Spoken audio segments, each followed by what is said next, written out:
With Phil stumbling drunkenly out of his bed, appearing in his head all the things he's wanting to be said. 19 minutes of Phil to Phil, with so much time to kill. He promised chill, but all he does instead is beg and show. Streams online and straight away begins to whine, but all is fine as long as Shad's benign and doesn't step out of line.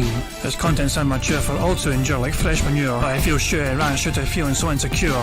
The money he earned on yesterday was withdrawn and long gone, as Phil's spending impulse is always set to stay on. If supports are also slow and stays so low and fails to grow, you never know, the show may turn into an easy bingo. Once kicked off across the board with charge to what because his code can be ignored, just how much DSP makes us feel so bored. To help us fight or sleep and try to keep alert to watch a creep who play bingo, but Phil will bitch and why his sheep are also cheap. While DSP is chasing green, we're seeing green across the screen as Phil's routine predictability rivals are so machine. It's not in burping, leaning, ban. It matters not if factory fun is child can't see it powers making feel less of a man. Takes a drink and starts his like before lunching into a big pretending there for bills when truth is there to buy a wrestling JPEG. Talks about his shitty life of college cat and party life and all his strife while forgetting that it's done well and they were rife. With drama he will react but isn't act, that is a fact as he rehearsed to be exact in how he felt he was attacked. Teacher's nearly over it and a win is in sight, with what to white despite Phil to light that tips were not white. We'll say alright it is okay and now it's time for Phil to play, but first he'll say that tips will help from being off the other day. And with those words we win again, it's never if but always when the game is won, and thanks to that we made it to the very end.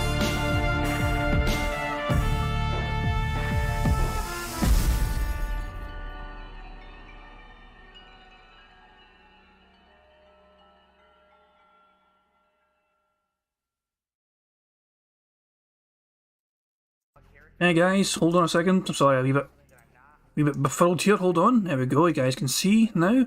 And yeah, you guys can hear me. So guys, welcome to DSP Bingo for what is today, Tuesday, 21st of February 2023. I do hope you're all doing very well indeed. I do hope you're enjoying your day so far. If it is still Tuesday for you, I realise this is a global show. This bingo is a global phenomenon. We have people from like, you know, the west coast of the Americas and Canada, you know what I mean, where it's like fucking 11 AM, and we have people all the way out in Australia where it's already Wednesday. It's a fucking early morning Wednesday. It's quite incredible to me how far-reaching this bingo is, you know what I mean? That's the incredible thing about this community, you know what I mean? It doesn't matter where you are in the world, it doesn't matter what country you live in, people are going to have the same sort of ideas and opinions about DSP, that he's an absolute cunt, and it's fun to mock and ridicule a sort of bitch boy. This sick little piggy that fucking steals from his fucking audience, not shouting fucking pilfers from them, fucking begs on fucking bended knee, try and get as much fucking pennies and dollars from as fucking possible. Everyone can unanimously agree around the whole world that DSP is a bitch, as Raven would say. He says it better than I could ever fucking do, to be fair. I mean, that's just saying Raven's like the fucking king of calling DSP a bitch. But yeah, I do hope you're all doing well, guys. Let's spin the wheel and get the cards set up immediately. As you can see, by the way, Phil's on 461 members. So, yeah. He'll be really desperate today.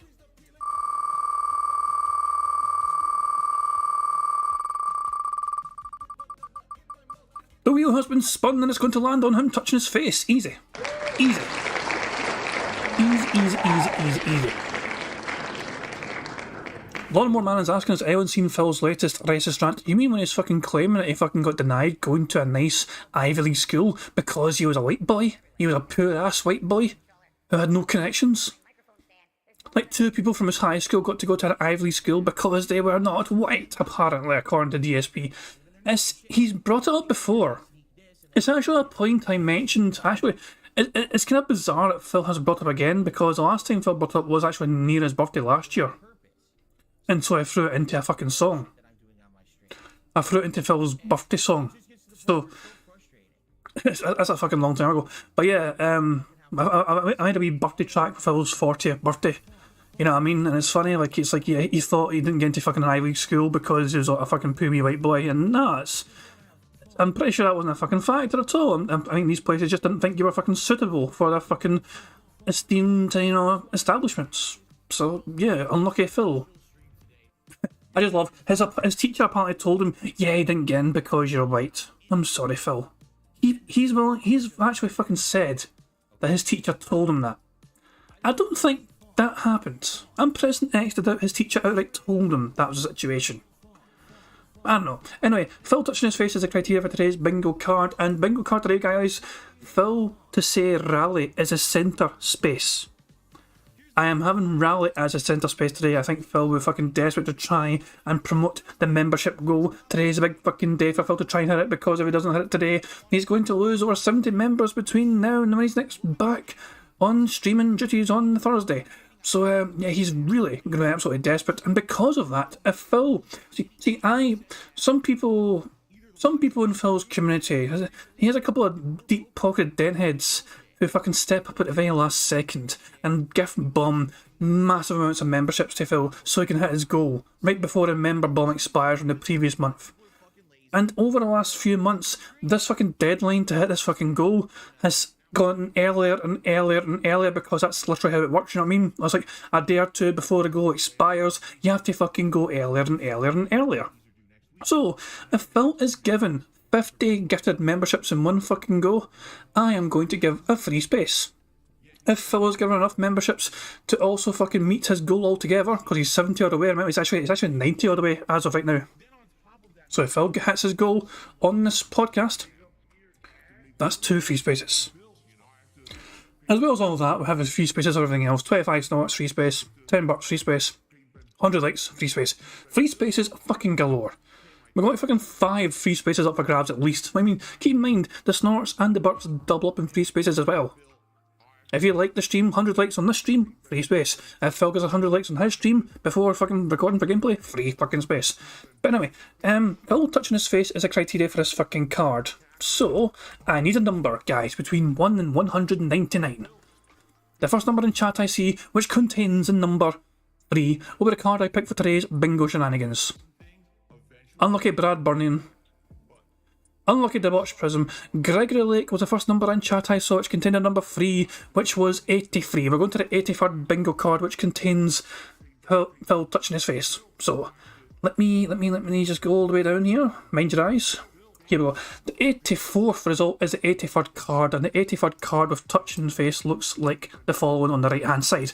So we've got Phil to touch his face immediately in the top left, then him repeating the same point constantly. You know what that fucking means, he's always repeating the same points over and over again. Then him messing with his phone, him standing up randomly, and him saying, "You guys." Then him doing siege mode. What is siege mode? Is when Phil fucking crosses his arms when he's talking to the camera. We borrowed it from Piece of Peace, please don't tell him. We secretly borrowed it, he doesn't know about it. And then Phil says, "Sound good?" Life, him doing a Y or a T pose, and him showing YouTuber jealousy. The third row is Phil making a weird noise, him saying friend, him saying rally, him using hateful slurs, and him pointing at his text on the screen. And for the bingo goal in jeopardy, sorry, not the bingo goal, his membership goal in jeopardy, he is absolutely 100,000,000% going to fucking point at that screen like no fucking tomorrow. In fact, he might point at the screen immediately, because lately he has been starting the shows by pointing up the way at the text level 1 podcast. Anyway, the fourth row is Phil's voice cracking, him saying schedule, him doing some sort of scat talk, him ignoring a troll tip, and him saying example. And the fifth row is Phil talking about his family in some capacity, him scratching his moustache, him talking about food, him saying you see, and reality. Quite a lot of kind of action-orientated things on that card. It's not just phrases that Phil has to say, it's like a whole bunch of things Phil needs to do as well. So I think it's a decent card, I think it's a strong card. And this is a card which has potential to get a lot of free spaces. There's a lot of potential for free spaces, I'm just saying, there's a very good chance of it. So I am feeling good, I am feeling optimistic, you know, I think our bingo future is bright. I might need to wear shades, it's looking so bright, this bingo game. Where's my shades? I actually have shades right on my fucking desk. I'm not gonna wear my fucking shades, because you guys can't see me fucking wearing shades. I could pretend I'm wearing fucking shades and you guys wouldn't have a fucking clue. No, I'm not gonna do that. I'm not gonna lie to you fuckers. Why would I fucking lie about that? But I put on shades, I can't see shit, that's like a terrible idea. Anyway, the bingo card has been saved. That's a card for today's bingo shenanigans, fantastic stuff. And as you can see, Phil's started the stream, he's not said a thing since then. His chat's slowly filling up. And he's playing like a dragon Ishin. Can't ready for that. Razier says, can't we get a free space if he rocks like two? I'm not counting this fucking rocking. He rocks back and forth on the X and Y axis so much that I get fucking hypnotised at times. I am not counting I already count snorts, I already count burps, I'm not going to count the fucking rocking back and forth. Somebody wanted me to count the coughs the other day. You guys, no, you're asking for too much at times. You want to count all these sort of fucking mannerisms. It really fucking... Next you'll be asking me to count the leg jiggles. You know, how many leg jiggles is fucking doing? And you fucking, it's hard to keep fucking track of it, especially at 1.25 speed, because it looks like it's going faster than it actually fucking is. Jesus, anyway. Dashy says, does him lowering the goal count for free spaces? Phil is not going to lower the goal on the stream. I can almost guarantee you Phil is not going to lower the goal on the stream. And Raziel says he's joking about the Rogan. To be honest, I'm saying people keep suggesting things to try and add for counting though, so that's what I'm saying, that's what I'm thinking. Prophet says 5 mic bumps should be a free space, 5 passing your big bald head should be a free space, but we don't always get what we fucking want. Dashy says if he does though, Dashy think he might actually load a goal on this podcast, on the stream, so if Phil randomly decides to lower a goal, I can't see him lowering it though because he's not lost him yet, that's the thing. I cannot imagine Phil is going to... He has no way to lower the fucking goal. Because he's not lost his members yet. What's he going to lower it to 450? And he's technically already hit the fucking goal? Before he's lost him. So yeah, it's hard to imagine him lowering it before it's happened. Do you get what I'm saying? He might mention it, possibly. But I don't think he will because he's already set his stall earlier on saying he won't fucking do it. Roddy Boomer's asking, did Hate Army get his channel back? I don't know, to be honest. I could ask him, but I don't know. I don't know if he's got it back properly yet. But I'll ask him later on and see if I can find out. As far last I heard, it was a work in progress. Roddy Boomer. Gregory Lake says he's got it all scripted with his dents. It's possible, it's possible. Dashy's thinking ahead. I do appreciate obviously thinking ahead, but I think that is something we should save for the next bingo. For Thursday's bingo, I think it's a great fucking shout to have a free space if Phil lowers the goal. For this one, no. No. Because there's no guarantee it's going to fucking happen because Phil actually might get his member bomb today. Which means we've got free spaces for that as well if it happens. So, yeah. If Phil does not get a member fucking bomb today to hit his goal, and then he loses these members, then the criteria for the following Thursday bingo will be, will Phil lower the goal? If he does, free space. There we go. I think that's a good shout. But let's focus on today. That's a good idea for the future. And Dashy, thank you very much for that. But for now, we are focused on today. For today is Tuesday. And today, Phil still has hope in his piggy little soul that he's going to be given the fucking massive amount of gifted subs that he needs to do this dumbass fucking retro event. Raziel the Lost says, I installed my new 3060 Ti, replaced my 1080, and playing Dying Light 2 went from 42 to 47 frames per second to 111 to 125 frames per second. Such a huge... What can one person do with so many fucking frames when the human eye can only fucking see 30 frames a second, pretty much? No, what? No, I don't think it's 30. What is it the human eye can only see? Is it 30? There's something, it's like something daft, like pigeons can see like 300 frames a fucking second or some pish, but I think I can't mind what humans can see technically. Humans can only see 24. Is it 20? I didn't even realise I was that fucking low. I like how I don't really know what a human frames per second is, but I know pigeons like 300. I don't know why I fucking know that information, but I fucking do. But anyway, Phil is waiting to fucking... What's he saying there? Just posted up that we're like, oh, fucking hurry for that. Phil just posted up that we're fucking live. I have an idea. Let's watch this. Let's enjoy this retro clip we didn't get to enjoy yesterday. Phil bitching and whining about fucking viewership on his Pokemon Moon stream outro. Why not? Let's just enjoy this. Very nice. Okay, everyone. Well, now I hope you had fun. Being that I knew people were enjoying the playthrough, I decided to go a little extra long today. As you saw, I went a whole extra hour on stream, which I hope you appreciate. Quite honestly, let me take a look, because I have not looked at stream numbers all day. My God, the stream numbers were terrible. Wow, what happened? We never even... Hold on. I'm actually trying to go back here. Did we ever even get close to 400? We didn't, did we? At least from what I can see. I can't see the entire length of the stream, but from what I can see, which is back till around like 3 p.m., it looks like we barely even had 300 on stream. Wow. I don't know what's going on. Listen, here's the bottom line, and I'm tired of it now. No more excuses, all right? Because the bottom line is people are like, Phil's not engaged in his commentary, and Phil's commentary is boring, and that's why people don't want to watch the playthroughs of the streams. Bullshit. I'm loving this game. I'm voice acting. I'm engaged. I'm commentating on everything that's going on actively. Bullshit. I call massive bullshit on any idiot who says that about either the Watch Dogs 2, which I've been playing recently and really liking, or Pokemon. It's bullshit. I call complete and utter bullshit on anyone who's saying that I'm not engaged and I sound like I'm bored. I'm not. So I've had enough excuses. It just seems to me like people are fucking lazy and don't want to come out to the streams. I don't even know what else to say, you know? Jim Bob says that at one point we had around 350. Well, I mean, this is kind of ridiculous that I can't even get 400 people for a live stream anymore of new games. You know what I mean? It would be like new games. It's one thing if this were like an old game that I was playing, it was boring and, you know, it was an older game most people didn't care about. It's a brand new game. And I can't even get 400 people on stream. I mean, it's ridiculous. So, I don't know. Like, I'll be honest with everyone. I enjoyed the stream today. I had a lot of fun. I did. I had a lot of fun playing this today.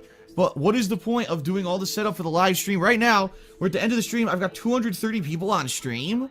Why? I just love these days. These days for Phil Burnell, he knows he gets about like 150 to 200 for One Piece. And he accepts it. You know what I mean? He's not happy about it. But he doesn't fucking like pause to say, wow, this is a disaster. Where the fuck did everyone go? No, this is a new normal for Phil. This back in the day was a big fucking problem. 300 odd fucking viewers for a stream was a massive fucking problem for Phil. This was like danger signs. I need to fucking make a big special fucking video about this because there's no interest in my content. Today, 300 is the new normal for Phil Burnell. It really is. It's incredible the massive drop in popularity Phil has had. He's always been toxic. You know, he's always been a toxic piece of shit, Phil. But this, he thought this was bad at that time. And he had no concept of how much worse it could possibly get for him. Welcome to today. You know, I'm confused. I don't get it. I just don't get it. But that's the thing. Now people, if I don't stream, people will complain, why aren't I streaming? Well, because you didn't show up. That's why. If you showed up for the stream, I would bother with it, but it's ridiculous. I don't know. I don't get it. I mean, I'm really heavily considering not streaming this game anymore, you know? I don't know. I'm enjoying it. I had fun. I want to say thanks to those of you who were here for the stream, obviously. But, I mean, even you can see, I mean, it's black and white. It's black and white at this point that my daily live streams, people aren't turning up for them, you know? So, I guess honestly, that might be it. This might be the final stream for the game. I don't know what else to say. Yeah, I don't know what else happens in the clip. I think we've seen the best of the clip anyway. And Phil's not live yet, because I was kind of worried Phil might have went live. Yeah, because sometimes he goes live earlier. Happened the other day, if I fucking live, Phil started going live, and we actually went live ourselves, and we missed it. We'll watch a bit more, see if anything else happens in this clip, but I don't think anything else does happen of substance. And I do appreciate, again, those of you who did come out, and, you know, there were a few things in stream chat that were pretty helpful today. So thanks for that, but I don't know. I just don't know. What's the point? Being completely honest here, what's the point of live streaming if people just don't show up? You know, like I said, if I do it on premiere days, great. A new release day, you know you're going to get good attendance, right? Or if it's a special event like a marathon or a multiplayer event or something like that. Or every once in a while if I'm just bored and I feel like streaming, but I just don't see the point, you know? I don't. A reminder again, this is Phil complaining about 300 viewers. This was a time when Phil whined and fucking panicked about his popularity being that bad. Fast forward to fucking today, right now, live DSP, 177 are waiting for him to begin his podcast. So, alright everyone, that is it for today's Pokemon stream. Right now I'm going to upload all the videos to DSP Gaming. Tonight I am going to play about... I think that's the end of it really, he's just basically going to fucking do the outro now. I'm going to upload and then I'm going to complain and bitch and whine on Twitter. Boo-hoo. Yeah, Eddie B43, by the way, I'm going to link in the channel. Yeah, yeah. Money, money. Oh, money, money. Yeah, yeah. Money, money. So first of all, I'll put a link in the channel for Eddie's channel. Eddie B43, classic old school detractor content on his channel. He's got quite a few good things on there. And yeah, it's good old school detractor. He doesn't know this stuff much anymore these days, sadly. But he's still around at least occasionally, which is good, you know. So yeah, highly recommend viewing out some of that robust content. Thank you very much to VLX. Super Chat says, how does he explain streamers with 0 viewers? Well, obviously they're not meaningful enough. Clearly. Money, yeah, yeah. Money, money. Oh, money, money. Yeah, yeah. Money, money. Phil has no explanation for 0 viewers in my opinion. It's just the way it fucking is, you know what I mean? He had his standards, you know what I mean? That's the fucking standards he fucking has for himself, and if no one turns up for it, it's not his fault. It's people who are being lazy. Phil got so much shit for that clip. The amount of fucking blowback Phil got for that fucking clip was incredible. There's like, I remember quite a few fucking like content creators calling him out for that shit. And yeah, I think he kind of half apologised for it because he kind of realised it was a bad fucking look. I was just frustrated because it was a slow night and not a lot of people talk. Shut the fuck up, Phil. Barrett Wells, thank you very much for Super Chat. Says you do have to wonder how many are restreamers and then how many are viewbots from a mega dent to protect Phil's ego. Oh, you mean Phil's numbers right now? Well, obviously I'm on his channel directly. So I'm one. I'm one of the fucking people watching right now on his channel. So 186 watching right now apparently. -1 because of me. Minus another 1 because of raw DSP archives. You know, like raw DSP archive, you know. And then minus another 1 because of Dark Dave. I don't know if anyone else is restreaming right fucking now. But yeah. That's, you can minus at least 3, in my opinion. Because we're not fucking Phil fans, we're waiting for our own fucking nefarious reasons. I mean, I've got Bingo to fucking do, and Dark Dave as well. By the way, Dark Dave doesn't get enough appreciation in my opinion. Like, trying to watch a Phil stream in Dark Dave's mirror, you know, like the one with all the sound effects, is a bit fucking too much at times. But I really massively appreciate Raw DSP Archive. That shit is extremely valuable. For, you know, for people, especially when people want to make detractor content and want to fucking go back and see Phil's chat at the time as well. I mean, as I'm saying, I don't think Dark Dave gets enough, you know, credit, because I'm saying he's responsible for both of them. He is in charge of both of those streams. I think some people kind of miss that point sometimes, that Dark Dave is responsible for the other one as well. Phil has warned everyone the podcast is about to start. The gameplay starts at 12:45 PM PST, as it says right on the daily schedule. I fucking butchered that word. Anyway, if Phil's about to start, I better fucking get set up properly because I don't have the card actually set up yet. I saved the card, but I don't have it set up. But as you can see, with all the criteria, if we get 25 snorts from Phil Burnell during this fucking podcast, it is a free space for us on the card. If Phil burps 10 times, that is also a free space for us on the card. If he gets 100 likes before recording for gameplay, that is also a free space for us on the card.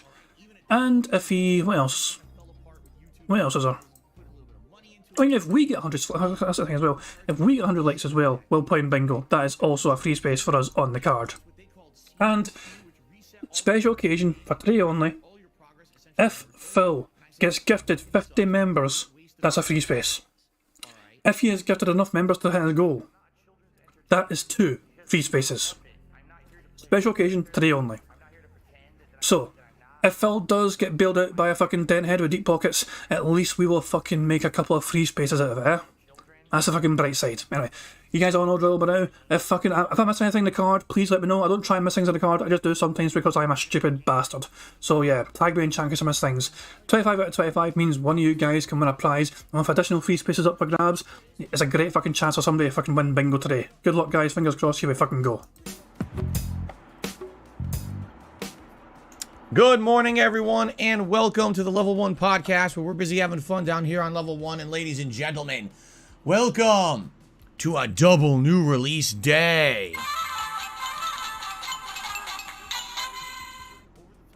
I have a feeling I didn't mean to fucking play that. Look at that fucking head, man. Look at him desperately trying to fucking cover up the goddamn bald spots, man.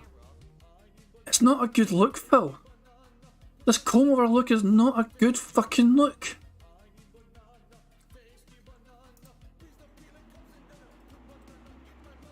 I meant to press this. Dumbass. Well, it is what it is. How y'all doing today? Welcome. Today is Tuesday, the 21st of February, 2023. I hope you're all doing well, and hope you're all ready for a double game marathon. 2 new games on 2 separate streams here on DSP Gaming. Finally, we can refresh everything because, let's be honest, besides Hogwarts Legacy, which was 2 weeks ago now, All the other games I've been playing have been these lengthy, drawn-out playthroughs. Some of them still persist. And honestly, there's been stagnation here on DSP Gaming. I've been talking about it the past couple of days on this podcast that I've noticed viewership is dwindling, excitement is dwindling, because people are like, man, it's the same stuff every day. And, there's not much you could do about that when you're playing what's available, and everything else that came out was like a surprise drop, like Metroid Prime, right? So, finally today, refreshed new stuff, interesting stuff. I'm excited for what we're going to do today. Although, admittedly, I'm a little apprehensive. It's kind of a let's test the waters kind of a deal and see how things are going with these games. And hopefully, the one that I bought is good. And hopefully, the other one that's on Game Pass is also good. But if not, the good news is it's on Game Pass. So there's really no risk. It could only be rewards if we find this game to be great, right? So that's an exciting thing. The other good thing is if one, or I hate to say it, both of these games ends up being not so good, there's many other things to do right now. There's games that either I skipped or, like I said, were surprise drops and I missed out on because of that. And those are games that absolutely could be added to the rotation at any time if need be. So we have options, and having options is always a good thing. Especially when you are a content creator like me who does variety. I want to be playing the stuff that's most entertaining both to you and me, right? Especially when my time is at a premium. It really is. With all the stuff going on, all these games and everything, I got to make sure that the games I'm playing are ones that everyone wants to see. I mean, perfect example here, One Piece Odyssey was a good game. Don't get me wrong. I loved turn-based JRPGs. But, admittedly, it didn't catch on with the audience. And thank God that I was balancing that with other games, because it was almost a 40-hour playthrough that, yes, we completed yesterday. That is why yesterday there was no Elder Scrolls 4 Oblivion. But I felt like taking that executive decision and say, listen, I know you guys want Oblivion, but let's finish One Piece. Let's get it done. So now, moving forward, we can have all new game content and not have to worry about the leftovers that didn't get finished, right? I think it was the good choice, because now today we can do double new releases. We can do them again on Thursday, and we can judge for ourselves what we do and don't want to continue here on the channel, right? Without having to worry about, oh no, there's another lingering stream. So that's a good thing. In fact, hold on one second. I see that I had left my controller battery charging overnight, and I don't want it to overcharge, so let me unplug it here.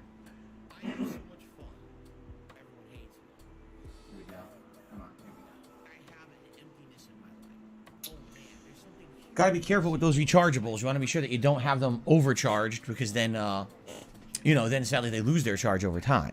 Anyway, so today's exciting day, a double new release day. We'll talk about this in a moment. It's also an exciting week. If you guys aren't aware, we got a good variety of stuff coming up this week, including a special event coming up this Saturday, a React event.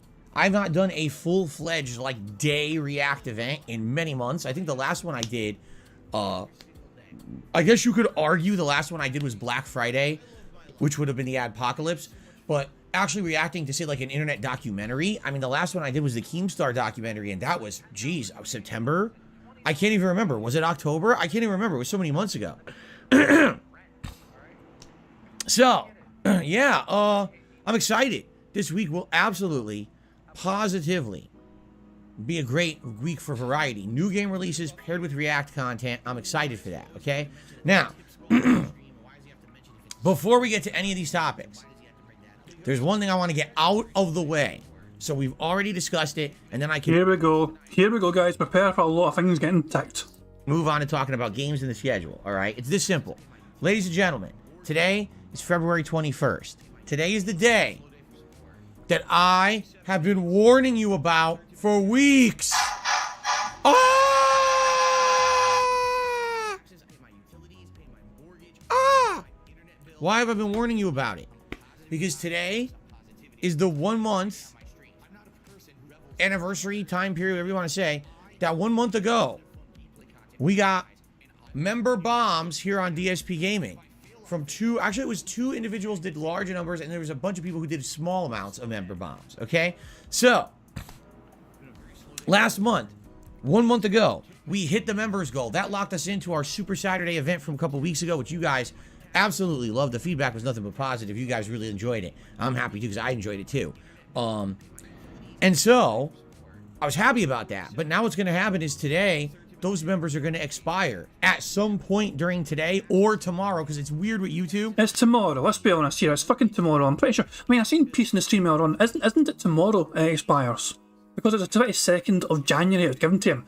And they expire pretty much exactly a month away, so I think so also by the time Phil comes back though from his day off, which is tomorrow, it's going to have expired after today. But I don't think he's going to have any expiring fruit today. Actually, let me check the fucking... Hold on. Two seconds. If Phil's actually going to lose 5 today, apparently. If it's going by the same day, as in 21st, fucking go away, edit fucking button, you're in the way. Look, go over here. Why is it? Yeah, fucking, this fucking thing's pissing me off.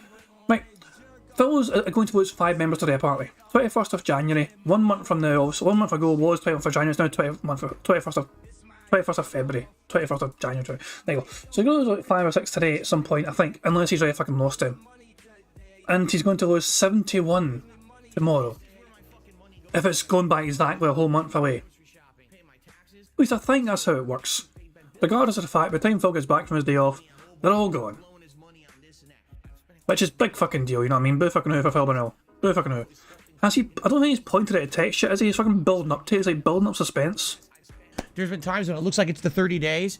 And then it doesn't expire till like the next day. And there's been other days that it looks like it should have been today, and it's the day before. So that didn't happen because obviously we're at the 21st and we didn't have a giant dip in members. But I want to say it was about 70 members. That's what I want to say, okay? I'm not sure, all right? But I'm pretty sure it was around 70. Now, why am I bringing this up? Because you're a desperate fucking money-grubbing little bitch who fucking wants to get as much money from his dead hands as possible. You're asking for the ridiculously impossible, and so fucking 1 or 2 people have to fucking dig deep in the goodness of their own fucking hearts randomly need to fucking gift you almost 100 fucking memberships every fucking month just for you to be happy. You demand far too much from these fucking morons, Phil, and yet they keep fucking giving and giving and giving. And every month you go back to them with hands out, asking again and again, please give again. They're going to expire. Please keep giving. Why are you fucking asking? Why do you fucking think? Because we have a members goal for this month. The members goal is 550 members. That would help this channel significantly for income, for growth. It really would. And that's why we have a goal every month, all right? Now, the reward for hitting such goal is a fun marathon event of DSP's Retro Games Challenge, where next month we'll have a day where I play all retro games, but I challenge myself to very difficult, challenging tasks in said games. With Ninja Gaiden, the task is simply beating it. It's an insanely hard game, which many years ago I tried to beat on the NES and could not beat. So now I'll try to beat it again on the Switch with no cheating. No, I'm not going to be doing, oh, let me resume at the end of the stage because I did a quick save. No, doing the entire thing fairly, okay? Also, classic Mega Man. Some of those classic Mega Man games are quite challenging. So laying out challenges for me, can I beat it in like 2-3 lives each stage, or only use a certain weapon, like maybe only the Mega Buster on a certain boss or something, could be very challenging, okay? And classic Street Fighter, like Street Fighter 2, I have all those games in the Street Fighter 30th Anniversary Collection, and we can pump up the difficulty to the highest difficulty, and you guys can challenge me to beat the arcade mode of those games with a certain character and certain criteria, like maybe no continues or only one continue using this one character that's really hard to use, right? So, pretty fun, challenging. Yeah, money, oh, money, yeah, money. Thank you very much to Black Mage for a super chat. He says, I give it 10 minutes for email to gobble his knob. That's an interesting turn of phrase. I don't know if email's even in the chat. Sometimes you can tell if email's there, but I don't... He very rarely shows up. That's something to actually consider. He only turns up to give money, it seems, which makes me think it's... I don't know if this is already a theory been hypothesised by other detractors, but email is maybe a sock account. If he only turns up to drop money, essentially, then I imagine their main account is something else. That's just... I mean, it was strange otherwise, in my opinion. It was bizarre to me that someone only turns up of their own volition to give money. Like, here's my once a month trip to DSP Gaming. Here, have some money. Okay, I'll wait for another month. But to me is dumb for that to happen. Ever since I've heard that email's OIC, apparently everyone's OIC. Every single fucking person in Village Chat's OIC I've heard. I get exhausted sometimes trying to keep up all the OICs in there. Right? So, pretty fun, challenging stuff. It would be exciting to see if I could pull these off, right? People would be taking wagers and stuff in the chat. Can Phil do it? Can he not do it? I think it would be exciting. And I want to do this. It's something that I've never done before. I'd say the one time that I did anything... You have done it before. You keep saying that I've done it before, and then you fucking give it a time when you fucking did do it before on Twitch, before they unfairly kicked you off the fucking platform. I think similar to this was 2 years ago. I did a challenge stream where I played Japanese Super Mario Brothers 2. People loved it and said, will you ever do it again? And then what ended up happening was I lost my Twitch partnership, got wrapped up in all the hullabaloo of coming to YouTube and being a full-time YouTuber again. And since then, we never really talked about it until now. So 2 years later, you know, reviving the event you guys loved from 2021. I would love to do that, all right? But we're doing it as a celebratory event if we hit this number of members. If we don't hit it by the end of today, we're likely not hitting it this month. Because if we lose 70 members overnight, right? Now you're talking, not only do we need about 90, but now another 70. He finally pointed at the goddamn text on the screen. It took him long enough to fucking get there, but he finally pointed at the fucking goddamn text on the fucking screen. Oh, he also said you guys. I missed that, sorry. Wait, I don't have you. Oh, wait, I do have you guys. Okay, that's what it was. I looked at the card earlier on. I saw UC. I heard him say you guys, and I looked at the card and saw UC down here. And I thought, okay, that's the wrong thing. I didn't realise you guys were on as well. Piece of saying you've been given 600 members in 2 days before. Very good fucking point. Phil has been given some massive amounts of memberships before. In fact, we can use a tracker. A piece of pieces, amazing tracker, guys. If you've never been to this fucking tracker, I would highly fucking recommend it. Just fucking saying.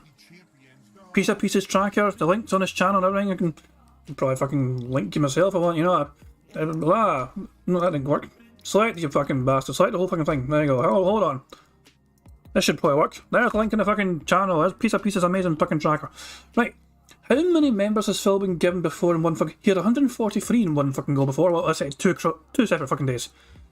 But, what about any other times? Look at this shit. October, he was given over 500 members in across the span of 2 days, really. 19th... Not on the 20th though, on the 21st. Has there been anything else like that fucking crazy number? I guess this is when the membership started. But yeah. This. He has memory hold this fucking happening.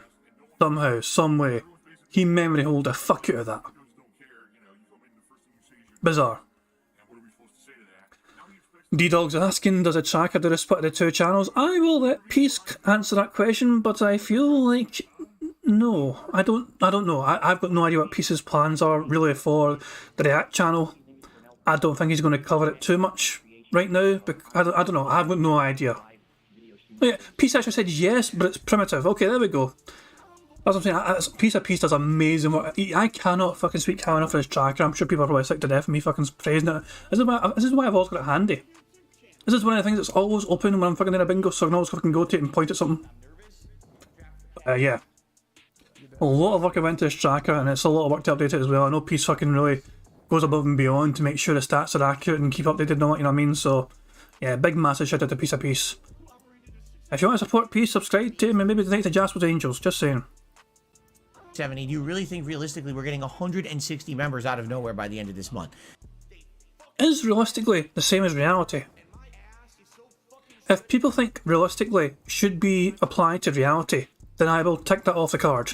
It's up to you guys. Even now, another 70. Do you really think realistically we're getting 160 members out of nowhere by the end of this month? Not very likely. All right? So, if you're here, if you like my content, if you support this channel, if you like the way that I do things, Nah, I don't like the way you fucking do things, so most people have said yes. I'm taking it, fuck it. This is a day where we're going to fucking win, probably. I don't know. I'm trying to tip the odds in our favour by fucking trying to give us all sorts of free fucking spaces. So, yeah. I want to make sure I don't fucking miss anything, and I'll let me just rewind a wee bit just to make sure. 70 members. But keep in mind, I've updated the snort, so any snorts you hear in the next like fucking 15 seconds, 20 seconds, I've counted already. Overnight, right? Now you're talking, not only do we need about 90, but now another 70. Do you really think realistically we're getting 160 members out of nowhere by the end of this month? Not very likely, all right? So, if you're here, if you like my content, if you support this channel, if you like the way that I do things, meaning no product placements, no shilling in advertisements, no giant promotional segments to my content and my streams, right? No referral codes, no baloney. Just fun content for you. If you support that effort, please consider today becoming a member, renewing a membership that's lapsed, or gifting a membership to the channel. Gifted memberships are a huge thing. They've allowed this channel to grow in the last year. Shut the fuck up. We don't fucking grow that fucking well, do we? Because you keep fucking plummeting down in memberships again. Wardog would have said, do you think he could lay it on the fact that he needs X number of members any thicker? Not really. It's impossible to fucking see. It's like, what sort of desperation? I mean, let's think of all the ways Phil's not fucking being desperate right now. He's wearing a red t-shirt. It's not black. It's not the black begging shirt. So he loses 5 points for that straight away. The black begging shirt has not come out for his fucking special fucking demand. So he's lost some points there. I don't know. And I really appreciate that added support. All right. This is really it. I'm just going to, every once in a while, maybe today I'll say, hey, you want to become a member? But I'm not going to be harping on this all day. I've been talking about this for over 2 weeks. So if people aren't aware of it as of now, I don't know what else I could do to make you aware. And if it doesn't happen today, you know, I'm not going to cry about it. It's not the end of the world. It's not Chicken Little, the sky is falling or anything like that. But it certainly would be really helpful to get that support today. Okay? So thank you in advance to anyone who becomes a member, renews a membership, or gifts a membership today. Thank you for that. All right. Done. Out of the way. And now we can move on and talk about what's going on. Right? All right. So firstly, what's going on this morning? What happened last night? Let's recap everything. Last night, we finished One Piece Odyssey. The ending was okay. It wasn't bad. It was pretty much the entire way you can describe One Piece Odyssey is it's a typical JRPG. It doesn't break the mold. At the same time, it's pretty cool if you like One Piece. It's basically big One Piece fan service. If you like One Piece, you're going to enjoy the game. It has cool plot lines, good representations of the characters. That's an excellent fucking point there, Barrett Wells. He probably did get paid by YouTube today. Today is his YouTube payday. I completely forgot about that. So Phil is really desperately begging hard here, okay? Like, really going for it. Massively going for it.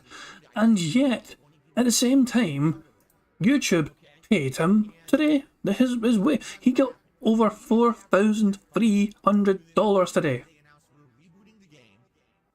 He just got paid by YouTube, and he's like, guys, please, I'm desperate, step up. I want to fucking hit this goal. If I don't do it, we're not going to do it. Fuck off. Although I can maybe see why he's a wee bit fucking desperate, since his YouTube income for February so far is only at $2,700. Quite a lot less than $4,300. I know there's more than a month to go. To fucking go, but it's a shorter month to begin with. And also, Phil might not get his memberships that he fucking craves. I mean, look at these fucking fluctuations on YouTube payments, you know what I mean? Like, we'll ignore February right for now. Phil always seems to go up and down when he's fucking... His average here, right, but for the fucking last, like, he'll have like a big spike sometimes. He averages between like $4,500 to $5 odd grand. Even for the times he earns less than that, he sometimes has his fucking over and above and beyond sort of fucking gifted memberships that fucking carry him over. Like $5,500 that fucking time. I don't know. Yeah, it's... Money, yeah, yeah. Money, oh, money, yeah, yeah. Money. Thank you very much to Black Mage for Super Chat. It says, I won't harp on this all day because a whale is coming. It could very well be, but that's what I'm saying. If a whale does come, then it's to our benefit for bingo. If a whale does come and saves a fucking goal, then we get 2 free spaces out of it, so there's a wee fucking positive there. Warlock Weeder says, yeah, but if he wants to do the fucking goal, then just fucking do it. It's up to him, you know, he keeps saying he's not going to lower the goal. We'll find out if he doesn't hit it.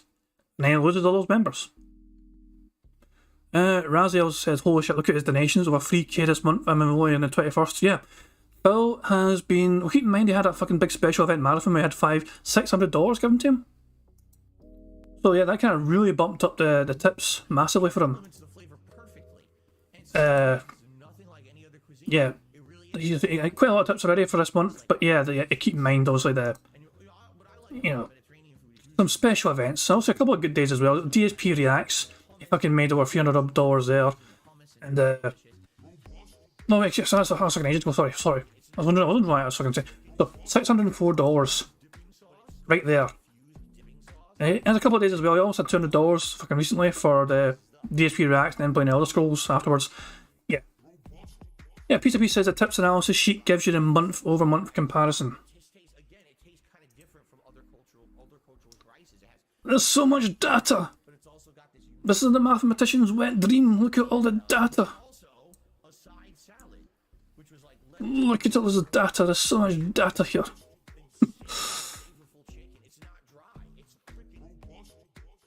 Jesus, man.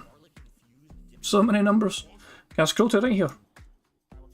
No, there's nothing else to talk about. Okay, I'm getting distracted by the fucking data. Back to the bingo. Oh, sorry. Pizza is trying to say dollars per day is the best one. Column H. Okay. Oh, I see. Phil's average dollars per day. What? And this is tips alone. This is a tips analysis. So Phil's average dollars per day in tips for February so far is $192 per day. So far. In January, 181, 184. It just baffles the mind. It is actually quite consistent when you think about it. You know what I mean? It's not actually deviating far too much, is it? The last since about April when he got bitted off. No, it wasn't April. It was 2021. Anyway, you get what I'm saying, no? Right. She's like, Doris and Sarah. Okay, yeah, sure. Guys, check out the tracker if you've not checked out. Highly recommended worth checking out the tracker. Anyway, on with the bingo. It's perfectly passable, but sadly it wasn't as good as I had hoped. I did feel like maybe there were times when the padding was pretty bad and the pacing was not good, and I do feel like the game, being 30, it was on a 37-hour-long playthrough. I didn't even do all the gameplay of it. Like, I skipped a lot of the side content. The side content was pretty superfluous to the game. It didn't need to be done. Just to give you an example, throughout the course of the game, there were these locked chests, and I was finding them in every region of the game, and I was like, man, I guess I'll be able to come back later on and open those chests. I beat the whole game. I didn't need them. I was like, so what was the point of those chests? I found them throughout the whole game, never could open them. Apparently there was some side quest I could have done that would have opened the chest, but what was the point if you could easily just go through the whole game and never need them? I'm at a loss. And there's a lot of things like that in the game. So it was okay. I'm happy it's over because now we can focus in on all the new content this week. Speaking of which, what new content has come out in the last 24 hours? Well, first of all, my review of The Last of Us TV series episode 6 is live over on DSP Reacts, and definitely mixed response to this one because I was very critical of the show. Some people seem to agree with me and some people are very angry with me. You know, and that's what happens when there's a show that has the level of popularity that The Last of Us TV show has. If I have something critical to say, a lot of people don't like that. And I was very critical of the show in this review because I actually feel episode 6 is probably the weakest episode in the whole series because it's too rushed. They crammed in hours upon hours of gameplay into less than 50 minutes, and it doesn't work.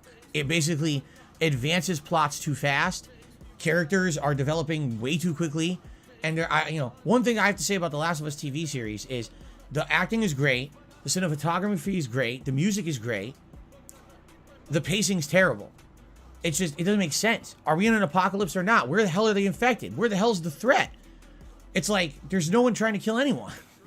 Where are they? This is a strange fucking take. Also, I'm going 1.25 speed because fuck DSP, that's why I can. Wait, was it a budget issue? It's weird that you go entire episode, you'll never see an infected. It's like, what happened? I don't know. Anyway, watch the review if you are interested in that. That's my last review for a while because the next one will be in a week when episode 7 comes out. I'll be reviewing these once a week now when the new episode comes out on HBO Max. So expect that next week. So that released, and then this morning, finally, after all these days, the final piece of DSP versus the internet from last week's live stream episode on Friday released this morning over on DSP Reacts. Okay, so a lot of React style content and or review style content over there on the channel to watch. Now that channel will go on a couple days hiatus. All right, no new content on Wednesday or Thursday. Friday is when we have the next stream, which I'll talk about in a few minutes when we get to the schedule. So thank you to those who've been watching all that new content over on the channel. I really appreciate it. Views are okay. I mean, they're not, oh my God, look at the amazing views I'm getting on that channel. At the same time, it's not, oh, no one's watching the content. It's kind of in the middle. It's on par with what I have on DSP Gaming. And that makes me feel good because that's content that's branching out from just doing gaming content. And I'm happy to see that you guys are enjoying it. If you are, I will strongly urge you, please become a channel member. Why? 2 reasons. Number 1, I don't really make anything on the videos on that channel. All those React videos are getting claimed for all the content in them. I do make some ad revenue on the review stuff, but the whole React projects, which are the biggest parts of that channel, I'm not making anything on those videos. They're all claimed. So any kind of income or revenue on that channel is based from memberships. Now, the other reason that you should become a member is because that's how you become an interactive part of that channel. Every week, I'm going to do one stream that's me reacting to clips from the internet. If you're a member, you get to submit those clips. You're the ones who actually give me the content to look at during that show, and you can be a huge interactive part of DSP Reacts by just becoming a member, all right? Of course, there's many other benefits. You know, you get your emotes you could use in chat, the chat crown badges, you know, all those other things. But definitely the biggest benefit is being an interactive part of the channel, all right? So please consider it right now. I believe we have almost 50 members. What I would like is maybe on this Friday stream, we could hit 50 members over there. That would be great. We're right there. I think we're at like 46 or something like that. It'd be great if we can hit the 50 membership goal, you know, this Friday during the live stream. But if you like the content, please give it a look. Sorry, there's no content for 2 days. It will be fully rejuvenated and renewed starting this Friday. And then this weekend, there's a ton of content, and we'll talk about that in a moment, all right? So that's what's going on over on DSP Reacts, all right? Here on DSP Gaming this morning, I released a new short. It was from Modern Warfare 2's multiplayer a couple days ago, where I encountered a hilarious glitch that not only was hilariously funny when it happened, but it's like, dude, this is a billion-dollar company. This is a company that should have the best... I've not seen this yet. Let's see how hilarious it is. Phil claims it's hilarious. Let's see if he's kind of misrepresenting that or not. How hilarious is it, Phil? Samtec's out! I can't move. I'm stuck. What the f is this? Look at this. I'm standing on the side of the vehicle with my legs stuck in the metal. I can't move. I'm stuck to the vehicle. Are you kidding me? I can't move. What is going on? What a great... Oh, I finally got out. What is happening in this piece of garbage game, man? Samtec's out! The budget to make sure this kind of glitches don't happen. This is their season 2 release. It hasn't even been out for a day, and already I'm finding game-breaking bugs and glitches in it. Absolutely stupid. All right. So anyway, check out the short if you haven't had a chance yet. It's live here on the channel. All right. Now, this week, what did I do? I played more Hogwarts Legacy. We finished One Piece Odyssey. I did some Oblivion, and yes, there was some Modern Warfare where I basically did like the last hurrah stream for Warzone, and I did play some multiplayer. I actually enjoyed it, and I announced this yesterday on the podcast. If you guys like that Modern Warfare 2 multiplayer, from time to time, I would consider doing it again for variety purposes, okay? I really feel like that's something that maybe to break up the monotony of ongoing playthroughs, you want a one-off multiplayer stream, I would consider doing it. But it's not something I'm going to be doing all the time. It's something that I'm going to be taking my time with and, you know, every once in a while interjecting to break up, you know, everything else for variety purposes, okay? It's one of the good things about being a variety streamer is that you can do that, all right? So, we're not done with Modern Warfare 2, but... Money, oh, money, yeah, money. Thank you very much, Black Mention Super Chat. It says, Bo Dent used detractor sound effects. Right, yeah, I feel like I stole one of my sound effects for that one, but, you know, it wasn't mine to begin with, so I'm alright with that. Okay, it's one of the good things about being a variety streamer is that you can do that, all right? So, we're not done with Modern Warfare 2, but we're not going to be playing it regularly either, all right? So, all that being said, it is now time to move into new game content today. Let's talk about the schedule for the week, shall we? So today is Tuesday, double new release day. First new release of today is Like a Dragon Ishin. This is a spin-off game that actually dates back to 2014. It is a game that is supposed to be a what-if scenario. Now, if you remember many, many years ago, I played a game that was called Yakuza Dead Souls. This game was a spin-off game that was a what-if scenario for the Yakuza franchise. At that point, I think there had been like 3 to 4 Yakuza games that had come out, and they were very popular in Japan, and they were picking up steam here in the States and other Western audiences. So they did a spin-off game. What if Japan was overrun with a zombie virus? And how would the characters from the Yakuza franchise react to this? All right? And that was the premise, and it was a zany game. You know, fighting against thousands of zombies, all kinds of stuff. I played it and actually really liked it surprisingly, because I had not played a Yakuza game before. So I didn't know who Kazuma Kiryu or Goro Daimon or not Goro Daimon, Goro. What's Goro's last name in this one? Daimon is from freaking King of Fighters. Anyway, whatever Goro's last name is, I forgot. And the others, it was cool to play as them in this zombie apocalypse scenario. And what happened was the game apparently did well.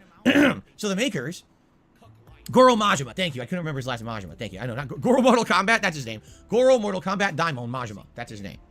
Anyway, they did so well that the makers of Yakuza, what is it called, Ryu Gotoko or Gotoku or whatever, which means like a dragon, apparently they decided to do other spin-off games. And one of them they did was called Like a Dragon Ishin in 2014. This is a what-if scenario, where basically, what if the Yakuza were in feudal Japan and were samurai warriors? All right? So take the whole vibe and the whole cast of the Yakuza franchise and put it in feudal Japan. How would that work? It's an interesting concept. And apparently, it was a concept that really caught on because the game became a great seller in Japan. But at the time, it only came out in Japan. And for whatever reason, they didn't feel like it felt like it was going to be too big of a risk to release that game for English-speaking audiences. I guess maybe they felt, oh, the Yakuza franchise is just starting to catch on worldwide. We don't want to flood and inundate everyone with a million spin-off games. Let's just release the mainstream games. And that's exactly what they've done. Okay, but now here we are, so many years later, and I guess they realized, man, this franchise is so popular and worldwide everyone loves it. Why not start releasing some of these older spin-off games as modern games? And so this is a remade version, modernized graphics. I believe there are some gameplay tweaks and modernizations to it. It's still the same game, but it's definitely made for more of a modern audience. Certainly sounds good to me. I love the Yakuza franchise, now called Like a Dragon. And I liked Dead Souls. It stands to reason I will probably like this game. I don't see why I wouldn't. And I'm excited for it, to see how they've translated the Yakuza franchise into feudal Japan. It seems like a cool premise. Now, I don't know how long the game is. I don't know exactly how the combat will work. I haven't spoiled myself on it, but judging from a track record of this franchise, I think this is going to be a good game that I'm going to really enjoy. I've seen mixed reviews. Some people love it, some people hate it. It is what it is. It's Yakuza franchise is always kind of a polarizing thing where some people just really get it and others don't. As long as you like the previous Yakuza games, you're probably going to enjoy this playthrough, all right? So I'm excited for that on the main stream today. Later tonight, we're trying out a game that, man, I don't even know what to expect. Atomic Heart. So first of all, this is a Game Pass game. The good news is because it's a Game Pass game, there's absolutely no risk, and there can only possibly be reward. If this game sucks and I don't like it and you don't like it, we don't ever have to bother with it again. And that's the cool thing about being it on Game Pass. I didn't invest anything in it, so it's not like we're committing to it or anything like that. In fact, I know for a fact there's actually some people who would much rather see me play some other games, Metroid Prime. And so the way I see it is I'm approaching it with a wait-and-see attitude. Let's play it tonight. Let's see what it is, right? First of all, I thought, from everything that I'd seen about this game up to now, I thought it was going to be kind of like Wolfenstein, but like in Russia. You know how Wolfenstein is a what-if history scenario? What if the Nazis had won World War II, and all of a sudden, there's all these weird science experiments, and it's weird, they take over the world, and there's mutants and all kinds of crazy shit going on, right? And it's your job as the freedom fighters to try to stop them in the future. That's the premise of Wolfenstein. So I thought this was a similar thing where it was supposed to be an alternate reality where I guess maybe Russia had won a war or something. And so now we're in, again, it's post-apocalyptic, futuristic society where everything's messed up. And so I thought it was going to be like high-octane first-person shooter action. Apparently I'm wrong. I guess people are saying it plays more like an RPG action hybrid, kind of like a Deus Ex or Cyberpunk kind of game, which is weird. That's really not what I expected. So I kind of scratched my head like, wow, okay, so now I really don't know what to expect going into it tonight. I've also heard weird conflicting things. I've heard some people say the game's 10 hours long, and others are like, oh no, it's like 25 hours. What? How could a game be either 10 or 25 hours, even if you skip all side content? Isn't that a big discrepancy? You know what I'm saying? So, and also I've seen mixed reviews. I've seen some people give it like a really high 9 out of 10, and some people were like, 6 out of 10. So it seems like it's going to be one of those games you just won't know until you play it. And I'm going in pretty much blind because I thought it was one style of game that it's not. So I have absolutely no idea what to expect. All right? We'll play it tonight on the late stream, 6:45 p.m. Pacific time, 2 hours. We'll try to figure it out and judge for ourselves. All right? And go from there. All right? Let's see. Let's play. Money, yeah, yeah. Money, money. Oh, money, money, yeah, yeah. Money, money. Thank you very much to Black Mage for a super chat, who says, I have a piece of peace level meltdown whenever he calls Ishin a what-if scenario. It's a historical event retold with Yakuza actors, damn it. I recall Black Mage telling us before on these bingo streams that that's exactly what it is. I guess nobody's told Philip that. He's still thinking it's a what-if scenario that's been hypothesized and made up and created at effect. Yeah, Phil, unless he's told via contribution that's what it is, he is forever going to think it's a what-if scenario. It's just the beauty of it. Money, yeah, yeah. Money, money. Oh, money, money. Yeah, yeah. Money, money. And by the way, a piece of piece level meltdown is a serious fucking thing, man. When piece of piece loses a plot, man, people aren't safer in him. He fucking goes, and that guy's armed and all, you know what I'm saying? He's like a fucking, where's the nearest wall for me to fucking shoot so I can take out my fucking frustration? Yeah, that's a piece of piece loses. He fucking launched a nuke when he loses his damn mind. Oh yeah, so that's a big serious fucking meltdown indeed. Quite literally. Barrett Wells, thank you very much for super chat. It says, isn't a reboot a far throw from a trailer, and a trailer a far throw from nothing at all? Cough. Project 7. Excellent fucking point, Barrett Wells. But the stars, sorry, it wasn't the stars that aligned to prevent Project 7. It was the planets. The planets aligned to prevent the Project 7 trailer from ever happening. Phil was given over, how much money was Project 7 for Phil to fucking do it in the first place? Wasn't it over $1,000? And they fucking pocketed the money, and he said, okay, I'm going to take time off and fucking do it. And they didn't do a fucking thing. And he said, the planets aligned. And judge for ourselves, all right? And go from there, all right? Let's see. Let's play it and let's see what it is. And you know, if, again, this is no commitment. That's the good thing, because I know there's people pulling me in other directions. Phil, you should have been playing this instead. You should be playing this instead. There's no commitment here, so there's a possibility, if it ends up not being as good or ends up being kind of boring, we could easily do something else that you guys want. But let's give it a shot tonight, at least. Let's give it a chance, being that it's a Game Pass game, and see what happens, all right? So I am excited for today, a double new release day, and, you know, let's hope for the best for both games. Excuse me. And see what happens, all right? Now, tomorrow, I am off from streaming.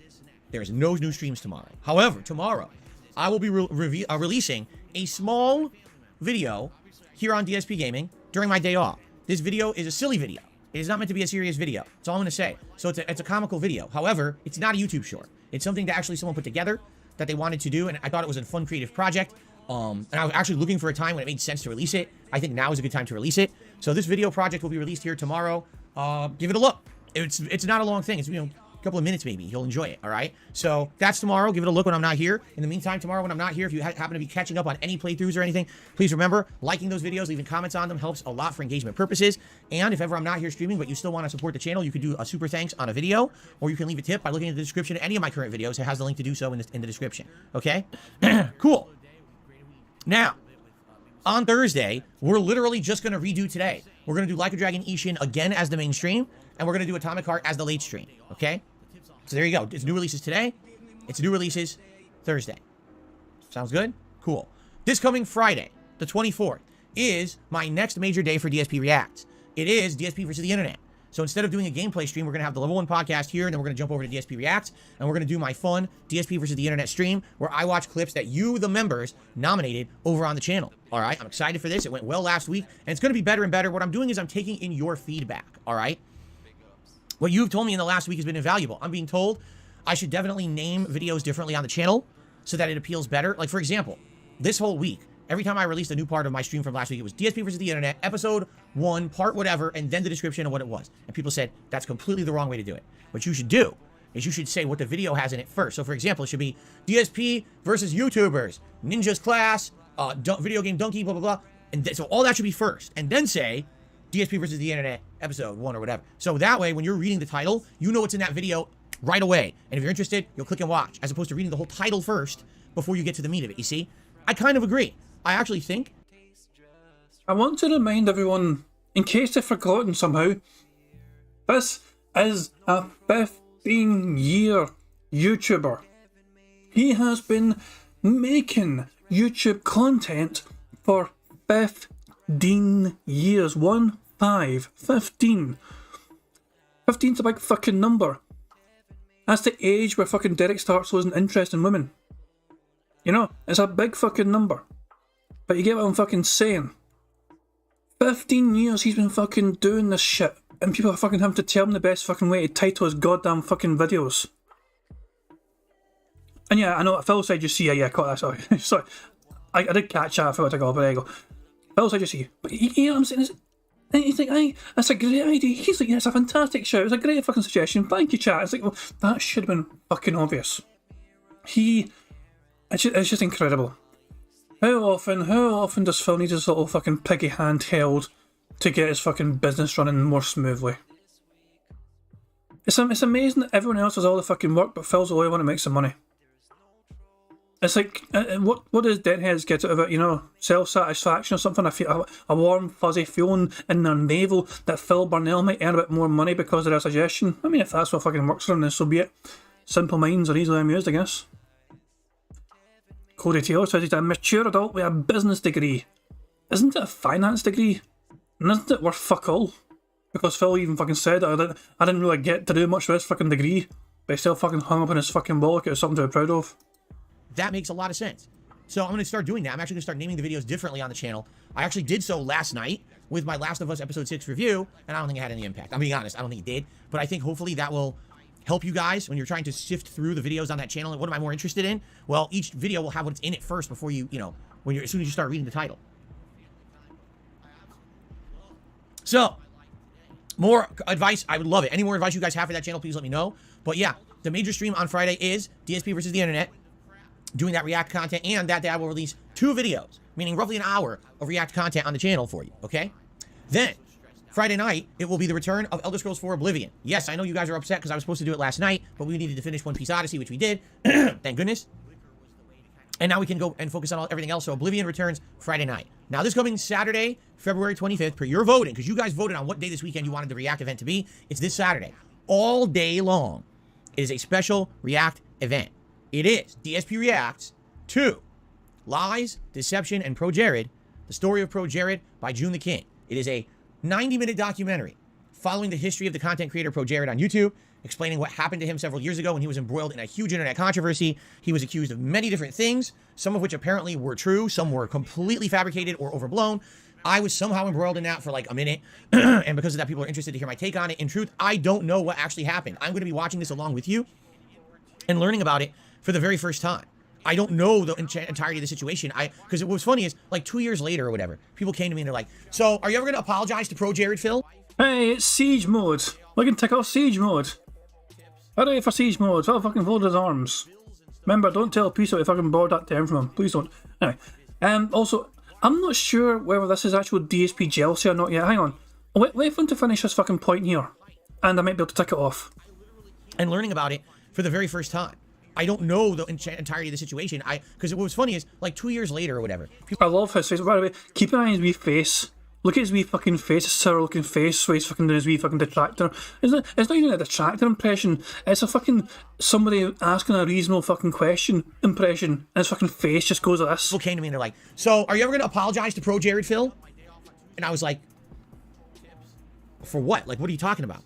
Oh, well, you slammed him on Twitter. You took him to task when all that controversy exploded. But now it's like a year later, and all the receipts are out there, and now he's been cleared of all charges. There were no charges. But anyway, he's been cleared of all wrongdoing, and now you need to go out and apologize for your accusations. And I was like, what accusations? I never accused him of anything. I made 2 tweets, one of which directly... And you fucking celebrate him like a fucking amazing sort of fucking achievements or some fucking pish. No. Is this YouTuber jealousy though? How he's fucking reacting about this shit? Is this YouTuber jealousy? I'm not... It's like borderline, isn't it? I'm not really sure. He responded to his insulting tweet about me from many years ago, and it was just a jab back because he had jabbed at me for absolutely no reason many years ago. The other was a generalized tweet that literally didn't even address him. It was more addressing me. And the fact that here I am, and I basically survived every controversy available to me on the internet, while everyone else now seems to be getting their own, and now they're all getting canceled, and it's funny that I'm still here while they're all getting wiped off the face of the planet, right? Anyway, I was like, so I don't even know what you're talking about. But then again, maybe I do need to apologize. I don't know, because I never followed up. I didn't care. I never cared about the situation to begin with. I saw way too much. If you didn't fucking care, then why do you fucking craft content out of it? Specialise fucking, content out of that situation? No, I'm taking YouTuber jealousy. That's the first bingo of the goddamn game. He fucking did it because he's fucking jealous of YouTubers. Barrett L says no one told him to apologise. I don't remember either, to be honest. You know what I mean? Maybe one person suggested you're going to fucking, backtrack on your fucking Twitter thing, and Phil has remembered it fucking deeply. He didn't care about it at all, remember? This is Phil not caring. Phil was demonstrating not caring whatsoever, apparently. Even though he's fucking making a whole fucking segment on his fucking rant, even though he's going to specially react to the fucking situation itself. But he doesn't care, apparently. It's a fucking thing that people wanted to fucking watch, apparently. Like, he gave people the option to fucking watch. For his fucking react series, but he doesn't care, apparently. He's such a jealous wee bitch, isn't he? I mean, that week, when the Pro Jared thing was blowing up on the internet in 2019, it was like, dude, all over the fucking internet, it was just gross shit with him. I was like, oh my god, I didn't want to see it. Why is it on social media? I don't want to see that shit on Twitter and fucking stuff. Like, oh, come on, dude. But it was like unavoidable. This shit all over the internet. Like, fuck. You know, you can argue my embarrassing moment, my biggest controversy, was just me going like this. Big deal, right? Oh great, Cat's crying again. You don't want to fucking talk about that, Phil. It makes Cat cry. She's downstairs goddamn crying right now because you fucking brought it up, Phil, for fuck's sake. It's like, oh my god, my eyes. Anyway, so all that being said, this Saturday, we're going to be reacting to this documentary, all right? Since it's a 90-minute documentary, you guys know when I react to documentaries, it takes way longer than that. I'm going to be pausing. I'm going to be leaving lots of commentary. I'm sure it's probably going to take at least double. I'm thinking at least 3 hours of reacting. But also, I'm going to do the podcast before. Also, at some point, I'm going to order some food so we can relax and chill and have a good meal together. And if we end up finishing, you know, on the earlier side, because it's the only thing I'm doing on Saturday, we could just open up to a Q&A segment or whatever afterward, where we just chill and shoot the shit and have some good interactive time together over on DSP Reacts, all right? So it's going to be a fun time, and I hope that, again, between Friday and Saturday, it would be great if we could hit like the 50-member milestone over there, because I'll be doing 2 full days of React content over there, so hopefully, you know, that would entice people to become members of that channel if they like that content, okay? Tell them to rally, a wee dick. I feel bad I've not fucking hit the fucking square for rally yet. I feel like I fucking picked a bad centre square. Cool. This coming Sunday the 26th, we resume full-time gaming again. So I'm thinking we do Hogwarts Legacy as the first stream, and then Sunday night, we could do whatever. We could do like a dragon, we could do Atomic Heart. It really depends on how well this stuff has been received, because I don't know. What the fuck was that? No, can I get an explanation for what the fuck just happened to Phil? It went all like robot arm mode, and then he like fucking like imploded there. Like what the heck? What happened here? On how well this stuff has been. The fucking robot arms were a fucking nowhere. What the fuck was that about? That was a burp, by the way. That was definitely a fucking burp, so we can fucking add one more to the burp counter. But the fuck was the robot arms all about?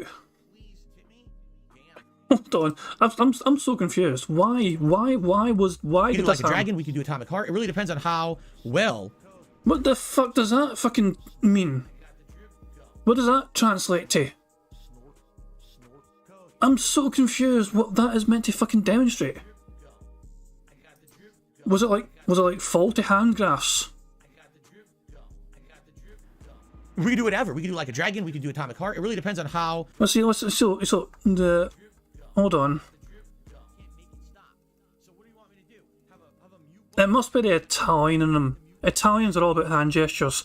This is that 1/4 Italian coming out of them. Yeah, exactly. Dan says it's that 1/4 Italian. They're very gesturistic. I don't even know if that's a fucking word, but they're quite a gesturistic people, the Italians, you know. And there's him fucking burping. This is his face trying to fucking suppress that burp. Oh my fucking god. Oh Jesus Christ! Oh, it's like drunk side Phil combined with burp side Phil. I don't know what the fuck. Okay, fuck it. Okay. On with the show. We're only 16 minutes behind. We're almost 16:51 behind there, but not quite. This stuff has been received, because I don't know if I'm going to like Atomic Heart, right? I don't know. How much are you guys going to like a Dragon Ishin? I know I'm going to like it because I like Yakuza, but that doesn't mean you guys are going to love it. So whatever you guys want, basically, for the next 3 days, Sunday, Monday, Tuesday, those days can be a balance between Hogwarts Legacy, Like a Dragon Ishin, Atomic Heart, or, now here's the other thing. If we don't like Atomic Heart, I say we, because it's not just about me, and it's not just about you, it's about both of us, it's about us all liking this game. If we don't like Atomic Heart, all right, and we play it a couple times and we decided, all right, forget it. My backup plan for that would be Metroid Prime, the remake for the Switch. All right, I played Metroid Prime once many years ago. I remember it was a summer playthrough that I did on the Wii, and I went into it not understanding what it was, and I sucked ass at it. I know I did. And it was a funny playthrough, though. But I was very frustrated at the game because a lot of it was cryptic. At the time, I was not an interactive streamer, so I got stuck a lot during that playthrough and didn't know what the hell I was doing. So, if you guys don't like Atomic Hearts, if I don't like Atomic Heart, and we decide that there should be a different game instead, I would say definitely the Metroid Prime remake would be the one that we should do.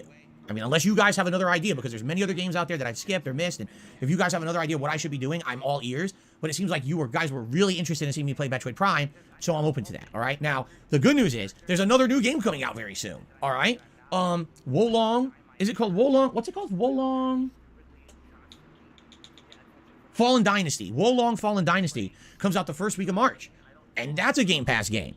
So now, we're going to have, just think about this, Like a Dragon Ishin, Atomic Heart or Metroid Prime, Hogwarts Legacy, and Wolong Fallen Dynasty. We are going to have so many new games juggled now that we're not going to need anything else for weeks and weeks, which is good because, incidentally, there's nothing going on in mid-March. In fact, most of the new games coming out in March come out the second half.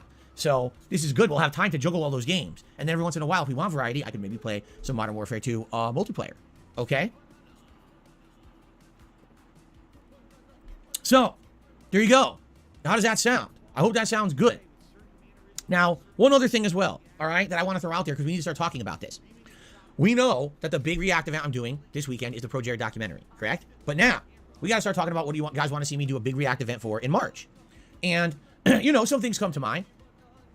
We could always consider, once again, the documentaries on Toby Turner, the documentary on Channel Awesome / Nostalgia Critic. There's been other documentaries from Frederick Knudsen, for example, the Spoonie documentary, or he did other ones too of content creators I never even heard of. We could react to those. Or if you guys have other recommendations for documentary style content on the internet that you'd like to see me react to, I am open to suggestion. If you guys say, hey, I would like to see you react to this documentary, it would be very interesting to see your reaction to it, I would be way open to that. But you guys got to tell me exactly what you want to see me react to.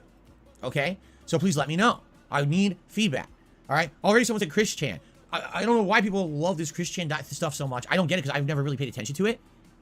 I mean, I think, is it not true that like a ton of people have covered Chris Chan? Like there's probably like a dozen or more documentaries about this guy. But again, I don't know anything about it. I don't really know the situation with the guy besides the memes and stuff you guys have posted in my chat. So if you guys have any suggestions there or recommendations, say, oh, this documentary about him is the best one, you should watch this one. But by the way, no, not a 60-hour documentary. That's not happening. We're talking a one-off, let's watch an hour or two kind of a deal. Now, Phil, could you watch this ongoing 77 hours of content on Chris Chan? No, we will not be doing that, okay? Also, no, please, no political documentaries. However, some people are asking, do they have to be about a person? No, it could be about, you know, anything, a story, a time in history, you know, things that happen, whatever. I'm interested in... Money, yeah, yeah. Money, money. Oh, money, money. Yeah, yeah. Money, money. Thank you very much to Black Mage. Super Chat, it says, offer Metroid as a preemptive replacement just gives Wales an incentive to ignore Atomic Heart. Business degree, by the way. I'm pretty sure that Phil has no, even before touching the game, he set his stall out as being not interested in the fucking game. He is clearly not going to fucking go through with playing the game long term, unless it does magnificently well for him in terms of contributions, which might encourage him to fucking keep going. I don't fucking know. But to me, the language he's fucking portrayed throughout this entire fucking stream tells me he doesn't give a shit about Atomic Heart. He just is clearly not got a fucking... He clearly already has a fucking opinion about the game, and it's not a favourable one. He cannot fucking wait to fucking get rid of it, basically, and say I told you so to his fucking audience who are fucking requesting he fucking may play the game because it comes out. Nah, he's not going to fucking give a shit. Oh, it could be about, you know, anything, a story, a time in history, you know, things that happen, whatever. I'm interested in reacting to any kind of content, but I once a month I want to do the long-form content. While every week I'm going to be doing the react show to clips, I want to do one long-form project a month on DSP Reacts. That's the variety. So the way I see it is, once we have the weekly clip show locked in and honed and working, once we have the once-a-month big project, you know, all the kinks worked out and working, then I can work on the next show, which would be the internet or the interview show. But that's like the last thing. I need to get the other things in place first, and then we can work on the interview show. Okay? Cool. Canceled games? Yeah, that could work. Documentaries on canceled games? That could work. Hobo X says, for Christian, you have to do one of the 2-hour ones minimum. It's too complex to recap in under an hour. Oh, I didn't say under an hour. Remember, just take a look at the Pro Jared documentary. It's 90 minutes. I guarantee you my react will be around 3 hours, if not a little longer. If it's 2 hours, that's fine. That's perfectly in line. You know, that's what we're looking for. Maybe between anywhere from 90 minutes to 3 hours would be the limit. Because 3 hours I could probably still get through in a day. Yes. Cool. So yeah, please, any suggestions? I am totally open to suggestion. I would love to know what you guys want to see next after the Pro Jared event. Maybe people even give good suggestions during the Pro Jared event, right? We'll see. Okay, there we go. I think we've covered everything I wanted to cover. I'm trying to think, is there any other like news stuff or anything in my, not really. So I think what we'll do is we'll do some shout outs here now for people who contributed to the stream so far, answer some questions, maybe do some open Q&A. We'll see. Let's get started. We start off today with a super chat from William Grant. It's a £5 super chat. Thank you. He says, my friend, hello. I've been watching you since Final Fantasy 13. Will you be doing Atomic Heart? Yes, I literally just said we're doing it tonight, but I believe you actually did the super chat almost a half an hour ago. So thank you, William, for the super chat. I appreciate that. Atomic Heart later tonight, 6:45 p.m. Pacific time. Hopefully you will come by to check it out, and we'll see together if it's any good. I have absolutely no clue. Okay. On the tip side of things, that's what we have for YouTube side, by the way. That's it right now. But on the tip side of things, we start off today with Snow Carl. $1 tip. He says, I'm excited for your full reaction to the Pro Jared documentary. It was a crazy story. Everyone who attacked him was proven wrong, and he's been fully vindicated. Again, okay. I hope, you know what? That would be awesome. I'll be honest with you guys. Again, I know nothing about this guy. I literally don't know who Pro Jared is or was. He had attacked me out of the blue on Twitter years ago, like making fun of me. So I didn't know who the guy was. And then funny how when the tables turned and all of a sudden he was the subject of the ire of the internet, and I flipped it on his head. And I said, ha, you made fun of me years ago. Well, ha, now it's about time to laugh at you because you seem to be the subject of everyone making fun of, right? And that's really all I did. I don't even know, I honestly don't even know the extent of what he was accused of. So if the truth is that everything he was accused of, he was vindicated, good on him. Imagine throwing yourself into a fucking situation to try and get one up on somebody without even being aware of what the fuck they're done in the first place. What, so you just randomly fucking decided to fucking fire a shot without even being thinking of what. Wow. That is how fucking petty Phil is. He's not even going to fucking look into why people are shitting him. He just fucking saw a chance to fucking shitting someone. It's bizarre to me. And by the way, Phil features for all of like fucking 2 seconds, pretty much. It's one sentence in the entire fucking script was dedicated to Phil's tweet. It's a very throwaway fucking section. Blink and you'll miss it. Phil spends 5 minutes easily on that fucking 5 seconds. To my knowledge, he's still making content. Now, I don't hear about the guy, so you would think that probably he was negatively affected, which is sad. If everything was false, and this guy's business and livelihood was affected negatively, that's bullshit. That's fucked up. The guy did nothing, and now you're telling me that people don't even talk about the guy anymore? That's really fucked up. So, I guess we'll find out. I'm not sure if I should take life there or not. Phil said livelihood. Is that the same as life? Not really. Livelihood is like, your job essentially, isn't it? You know what I mean? Is it? I don't know. It's a tough one. I don't think I can take life yet. Nah. Raziel says, if I was Pro Jared back then, I would have fired back with at least I have a social interaction in my life to make this possible. You have nobody but the kids you jerked off in front. Oh, that's a harsh shot there, Raziel. That'd be a good comeback for sure. At this time, to be fair, Pro Jared was getting shit on by everybody. He was getting it from all fucking angles, and I'm not too clued up in the situation myself, so I'm not going to fucking pretend to know what I'm fucking talking about, but it does seem like one of those kind of good, if he has indeed also, proven all the accusations as false, not sure I can include his name, it's a good fucking, well done to the guy for not fucking giving in to the kind of peer pressure of the internet shitting him. Imagine, it's like the entire world, imagine the entire internet turned on a guy, and I must feel like the whole world essentially, it's like fucking out to get you, and the whole world just suddenly hates you because of like something which was false that someone claimed was true. It must be a surreal feeling. I can't even imagine what he's going through. So I mean, if he go through all that, and fair play to him mentally, that takes incredible mental strength to get through. I don't know if I could fucking handle that. Saturday, because again, I really don't know the whole situation. Okay, Money, so money, yeah, money, money, oh, money, yeah, money. Thank you very much to Anders Pack for tipping £5. Cheers for that. He says, pick ups for standing Piggy for so long. I can't stand his entitled whining, his delusional rants and so on, which is why I'm not seeing the vortex these days. Don't sweat it, pal. Sometimes we all need a fucking break from Phil. I took one myself before. It was like, easily for a year and a half or so, 2 years, I took a big break from Phil myself because it was one of those things where it was like in between Phil like losing he lost my shit and my not shit, you know what I mean? I went back to YouTube, but things got boring for a while, and Phil also got boring for a while, and it's one of those things where I took a break. Sometimes we all need a breather from Phil, you know, just to fucking, you know, detox from all that toxicity. But that's a good thing. Detractors will be here, not just myself, but plenty of others as well. That being said, I'll be there. Piece of Peace will be there.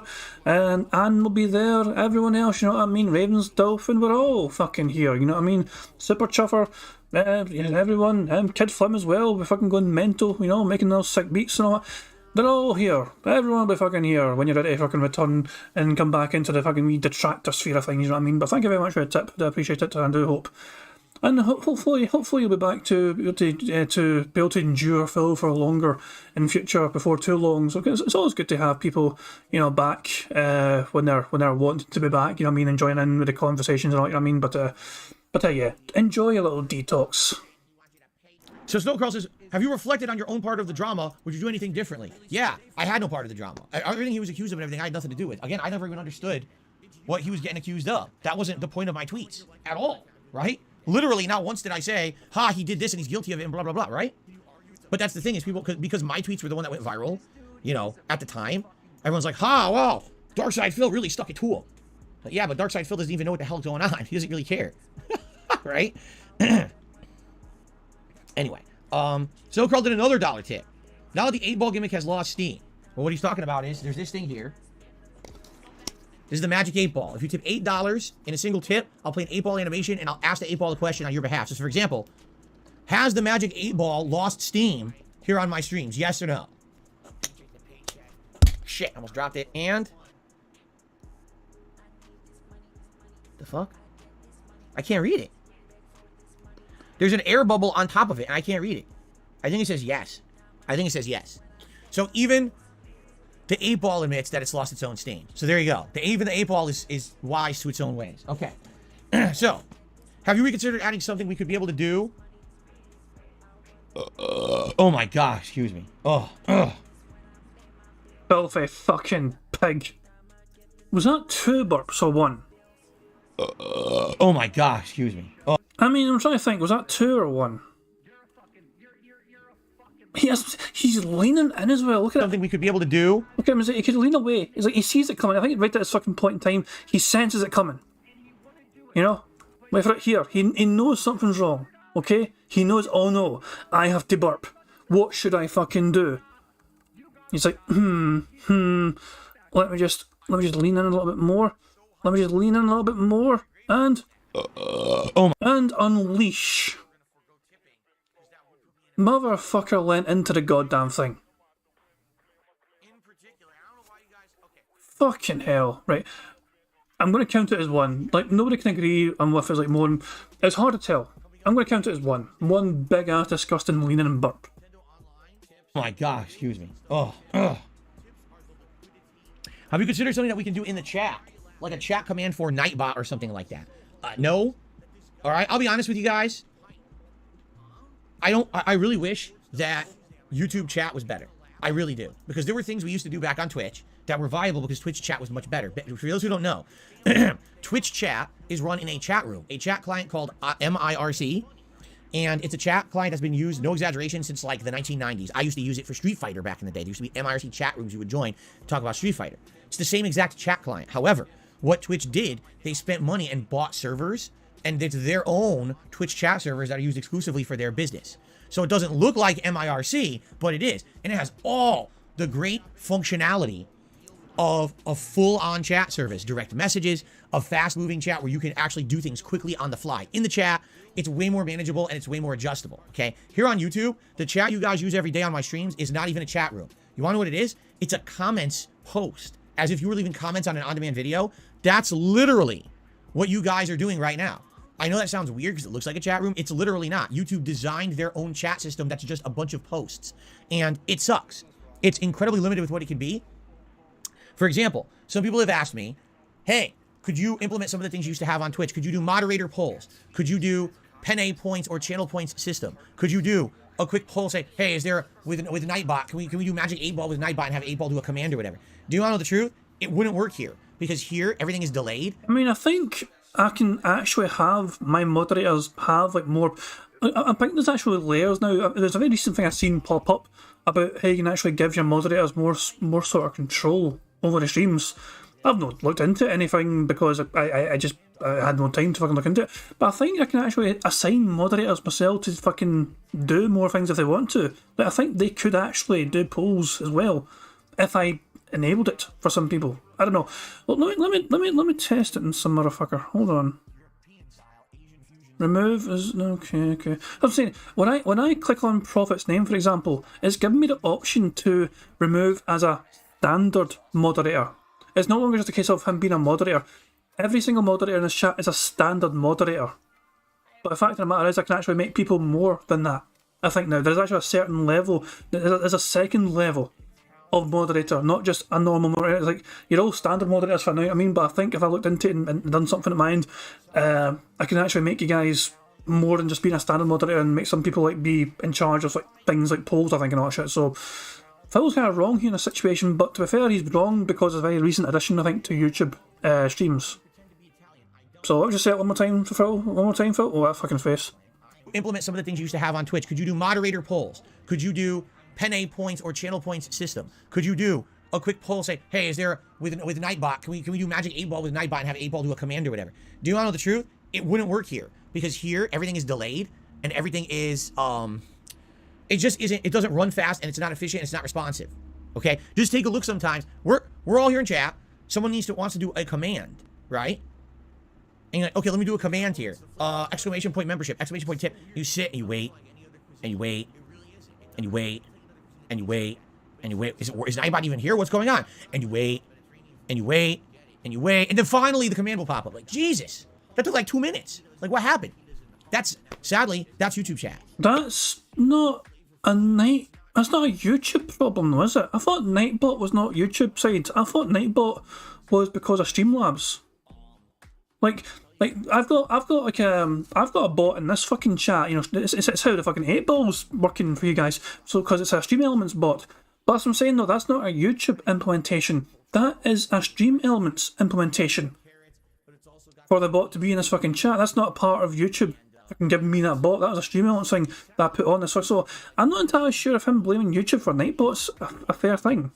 Because I don't think, is it not a part of Streamlabs? No. I might be missing something. I'm just thinking on my own example. For the bot I've got in the stream is not a YouTube bot. Yeah, QLimp says Nightbot is a third-party bot. That has zero to do with YouTube. Okay. And Prophet says I'm correct. He has no idea. So it wasn't part of Streamlabs, but the fact of the matter is it's also not part of YouTube. It's not a YouTube fucking bot. YouTube don't offer bots as far as I know. At least not Nightbot. D-Dog says, D-Dog asked if fucking 8-Ball did DSP put on slow mode cause you be slow, the 8-Ball. And the 8-Ball responded, it's a really hot 68 degrees today, dude. That's not bad for February. It's not very good. So, if you haven't noticed, I haven't implemented any of that kind of stuff that we used to do on Twitch for good reason.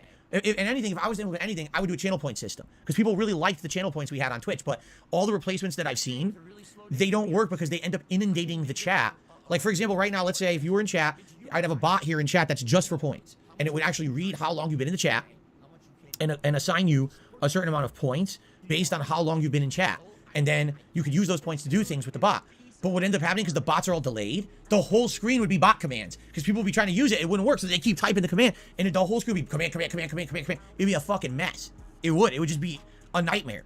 And it sucks, because I really wish that YouTube chat would improve. This is something I've said since the day I started streaming full-time on YouTube about almost 2 years ago now. I said the chat is the #1 complaint. It's just not good. They need to improve the chat system. Everything else is working. Now they have sub-only mode streams. They have gifted memberships, right? We have the ability on the fly to check out someone's YouTube channel who's talking in the chat to see if they're an imposter or not. Well, these features have been added. But the one thing is the chat has never been improved. It's kind of the same chat room. It's the same slow crap. It never, you know, and every time that I say, why is YouTube, why do they pay to get streamers to come over here? They've paid many notable streamers to come over and stream exclusively on YouTube. But for what? You're not recruiting people full-time to the service because these features aren't good enough and they don't improve them. You know? YouTube could very, very much be a big streaming competitor to Twitch if they wanted to. They don't put the effort in. Instead, the problem is they have the, what do they call it? Almost ADD, where they're focused on one thing for one day. Oh, the streaming. Let's hire streamers to come over and stream exclusively on YouTube. Okay, now it's time to improve. No, forget that. Oh, we have to work on YouTube Shorts today. YouTube Shorts is really important. Let's focus on that. Okay, let's focus on you. No, we're not doing that. YouTube Premium. Let's get YouTube Premium going now. Let's get features over here. It's like, wait. No. Focus on the one thing. Make that thing great. Then once you've won that, you've accomplished that, then you move on to the next thing. YouTube has infamously been work a little bit on this, then give up. Work a little bit on this, drop it. Work a little bit on this, move over here. And they never master anything. So do they have a streaming service? Yes. Is it great? No, it's okay. It has some features that are better than Twitch, like the video quality, but the chat sucks. Will they ever improve it? I don't know. They've had many years to do it. They never have. Right? And same thing with their shorts, same thing with YouTube Premium. They have all these opportunities to do. Why on earth? I really got to say, why on earth do they have a YouTube Premium service, but you can't just give people one free membership to a channel a month if you're a YouTube Premium member? Just like if you're a Prime subscriber, you get a Twitch Prime membership or a sub every month. Why not get that here? It doesn't make any sense. They could easily do that. It would cost them nothing. And it would dramatically increase the amount of people who are YouTube Premium subscribers. They don't think that. They don't think big picture. They don't. It just doesn't make any sense, right? So that's what gets me. Snow Carl, I would love to implement a ton of cool things with the chat and the bots. I can't. I looked into it. The chat doesn't really have the capacity to handle it. This chat already is slow. The chat already has delay and problems. I wish it were a chat room. It's not. So really, I don't really want to bother with that stuff and then make the chat worse, you know? Money, money, yeah, yeah. Money, money. Oh, money, money, yeah, yeah. Money, money. Thank you very much to Logan K for the super chat. He says, focus on one thing, says the guy who just started a second channel. He did not start a second channel. He resurrected a 10-year-old fucking channel back to fucking life.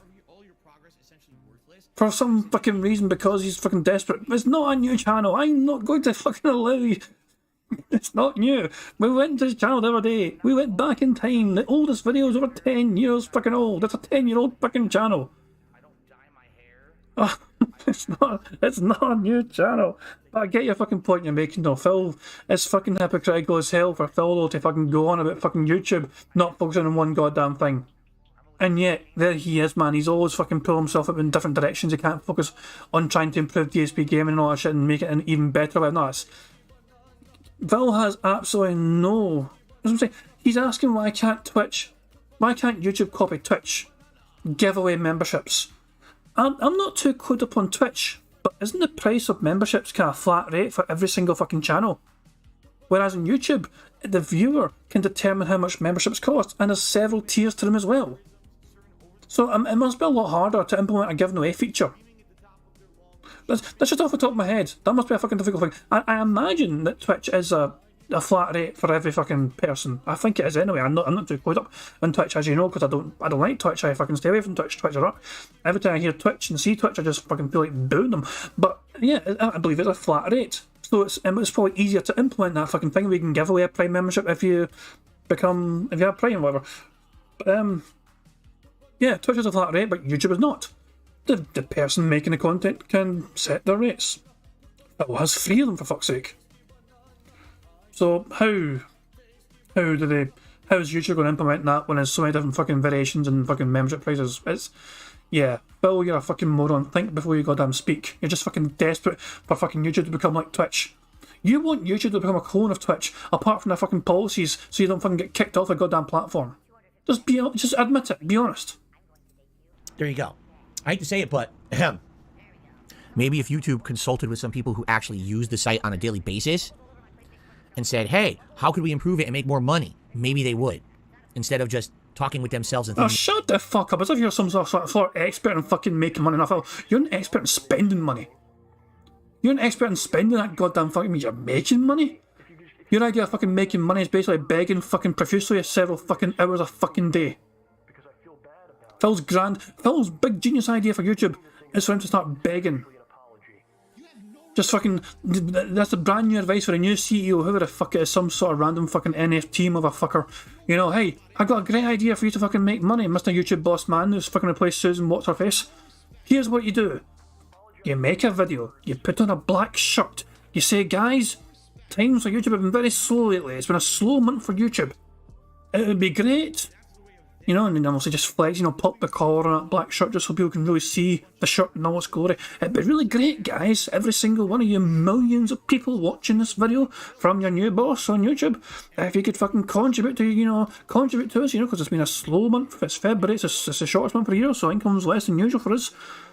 You know what I mean? This is our genius fucking idea. This is our grand plan that Phil Burnell, 15-year YouTube content creator, fucking experienced fucking person. This guy's got a business finance degree apparently. This is the expert advice he gave us. Fucking put on a black shirt, turn to the camera, beg, and say you got bills to pay. And you want to fucking have a meal on your day off. That's how you fucking make money. Aye, great fucking advice, Phil.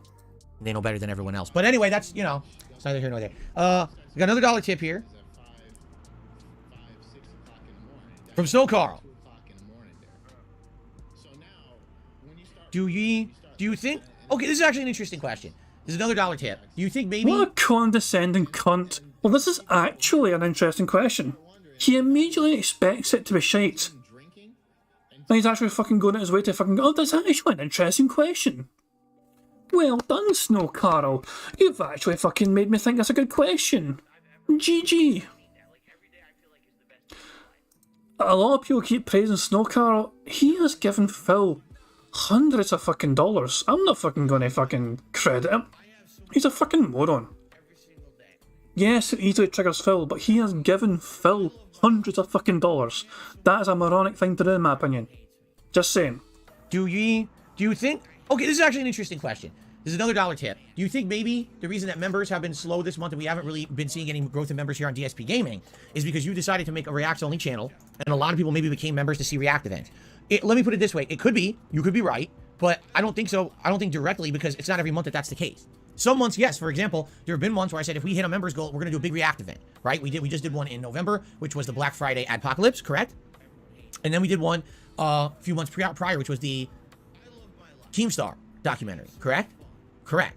So, yes and no, because some months that has been the goal, but other months it hasn't, right? So, could it be part of it? Maybe. Maybe. But at the same time, as you guys know, there's tons of benefits for being a member here. And I do gaming. For example, Viewer's Choice has nothing whatsoever to do with React, right? Any of these gaming marathons, like this particular one, the Retro Games Challenge Marathon event, that has absolutely nothing to do with React content. And those have also been popular. So it depends. See, the thing is, people say they want something, and then I give it to them, and the next thing you know, oh, well, wait a minute. Well, we want more React content. We'd like you to focus more on React content. Could you do that? Could you put in that effort? Because we like that content. Sure, I'll give you exactly what you want. I'll give you a whole channel dedicated to it with a variety of React content. I'll react to television shows. I'll react to clips from the internet. I'll do a formal React event. Oh, that's great, Phil. I'm not going to become a member on DSP Gaming anymore. What? I don't... Could it be? Yeah, I think I'm not psychic, right? I don't know exactly why people choose to become a member one month and not the next. I don't know what value added they're looking for. All I could do is listen and try my best, right? I can tell you, right now, I'm trying to give you maximum value for being a member over on DSP Reacts. I'm doing my absolute best to give you absolute maximum value. You have a lot of power and a lot of benefits to being a member over there. So far, we got like 40-some people, right? So that tells me there's maybe 40-some people who actually cared, and everyone else who complained, that was bullshit. That's what it tells me. Because it really was, I always wanted power. I always wanted to get great benefits. That's why I never became a member on DSP Gaming. Okay, here's a channel I'm running where there's insane amounts of power. Oh, I'm not becoming a member there. So you're full of shit. All it is, there's some people who sadly just want to sit around and complain, and nothing's ever good enough for them, right? So there's not much I can do about that. I'm doing my best, but is there a possibility? Yes, there's absolutely a possibility. There's some people who now are going to say, I don't want to be a member on DSP Gaming. Maybe I'd be more interested in DSP Reacts or whatever. I don't know. Like I said, if it all kind of works out where I get two audiences, one that likes the React and one that likes the gaming, and it's separate audiences, but they're supporting each channel, then that's fine too, you know? We'll see what happens. Okay. Okay, I received a $5 tip from the Giving King of Scotland. You'll know... Not me, by the way. Some people keep thinking this is fucking me. No, it's fucking no. I showed my fucking PayPal receipts. I have receipts. I've no given Phil a fucking penny. It's no fucking me. I fucking have receipts, and I fucking showed it to Prof and everything. He asked for receipts as well, and I fucking showed it to him. Here's my fucking outgoings. The last 3 things I fucking paid for on PayPal. The third last thing was a $25 contribution to Jasper's Angels. Shout out to Jasper's Angels. That's because the bingo winnings that time went to Jasper's Angels. And the other 2 times I fucking done a PayPal payment was basically just giving myself, you know, the tips you guys give me, I put into my bank. The Given King. Fuck no. Probably going to create a debunk video on me. But I have receipts. I showed you my PayPal receipts. Why you hate? If it's a female zombie in the Yakuza playthrough, if the zombies will have a large, exaggerated chest. Well, you know, in the Yakuza franchise, would that even be true? I don't know. I don't think so. I mean, certainly there's been some of that. But being that it's very Japanese-centric, how do I... Your name is too long. I mean, I can't put out the Giving King of Scotland. It's way too many words. So let's just do this. Sorry that I have to abbreviate your name for my leaderboard. I mean, certainly there's been some of that stuff. But I would say, for me, one of the things that always in the Yakuza franchise that drove me nuts was the stupid hostess clubs, the whole culture of paid-for companionship in Japan. Okay. Phil, for you to fucking talk about paid companionship, you flouted your YouTube fucking, you know, your fucking... Why the hell did Kat flee across the country to be with you when she was with someone else? The two people that Phil's ever hooked up with are fucking fans of his. He didn't fucking entice him with a personality, with impersonality, no. They fucking liked his YouTube shit. Liana was fucking starstruck because Phil was a big time YouTuber at the fucking time. Fell in love with the fucking idiot. Kat, fucking Kat, she's autistic according to her sister. Japan, that's always been a permanent fix in the Yakuza franchise because it is really a part of Japanese culture. And me not really understanding it because I still don't get it to this day. But the difference here is that this is in feudal Japan. So I don't think that would even be a part of this one. I wouldn't say there's been over the top nudity and or over sexualization of the characters in most Yakuza games. There's been a little, for sure. They're always kind of a little bit. Those Japanese guys, they can't get over their fanboy fan service shit, right? They always have to squeeze it in somehow. But, you know, I don't think it's going to... I mean, at least if this is supposed to be, like, accurate to feudal Japan, no, I don't think that is going to have that big of an impact. But maybe I'm wrong, and you're absolutely right. Maybe there's all giant over-the-top segments. I guess we're going to find out, right? Right. Pep has done a super chat. Can you congratulate my brother Fraga? He got his driver's license. Sure. Congratulations to your brother on getting their license. It's a life accomplishment. And thank you, Pep, for the super chat. Okay. Cool. Jade says he loves the Yakuza game, so he's probably going to love this.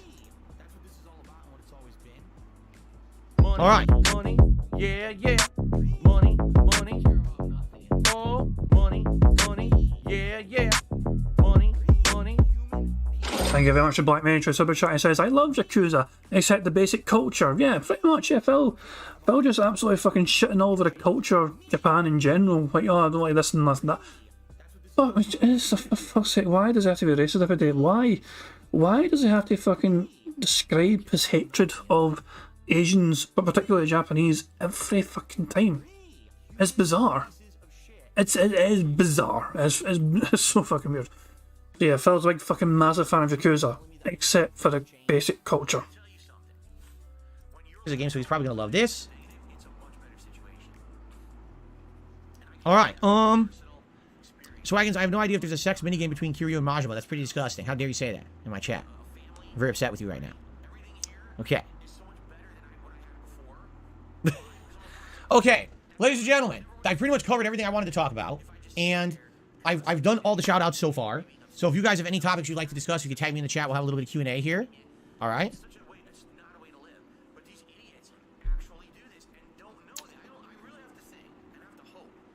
Snow Curl's hyped for a new Yakuza game. I'm glad. Nico, I don't even want to spend a breath talking about that person, so I'm not going to. I don't care about them. All right, no, we need to find out. We need to find out who it was. Almost half an hour. Hold on. We need to find out who Nico was talking about. Bear with me. We're going on a trip. Road trip to Raw DSP archive. Hold on, we need to go back in time 30 minutes. Hold on. Oops. We go full screen here. So who was Nico talking about? I don't think Nico got leaned or anything, but It's been tough. I always think that it's top. Over the top, for sure. They're always kind of a little... oh, hold on. I wouldn't say there's been over the... a part of Japanese culture. This one. I wouldn't say over sexualization of the character. Can't get over their fan. Nope. You know, I don't think. Nope. No, I don't think that is segments. I guess we're gonna find out. Hold on. But maybe I'm wrong, and you're absolutely right. Maybe there's all giant over the top segments. I guess we're gonna find out. That's a Y pose. Hold on, Y pose, I missed it. Okay, I need to remember to tick off Y pose when I get back. But we're not there yet, hold on. Nico said it not long after this. Doesn't he? There's a guy called Nico. Talking about some pish. Was that his fucking name? Nico? Did you see that Review Tech wants to make a 12-hour stream reacting only to you? Okay, that's what it is. Topics you'd like to discuss, you can tag me in the chat. We'll have That's a little what bit it of is. Q&A here. Down here. Alright. Down here, this is it.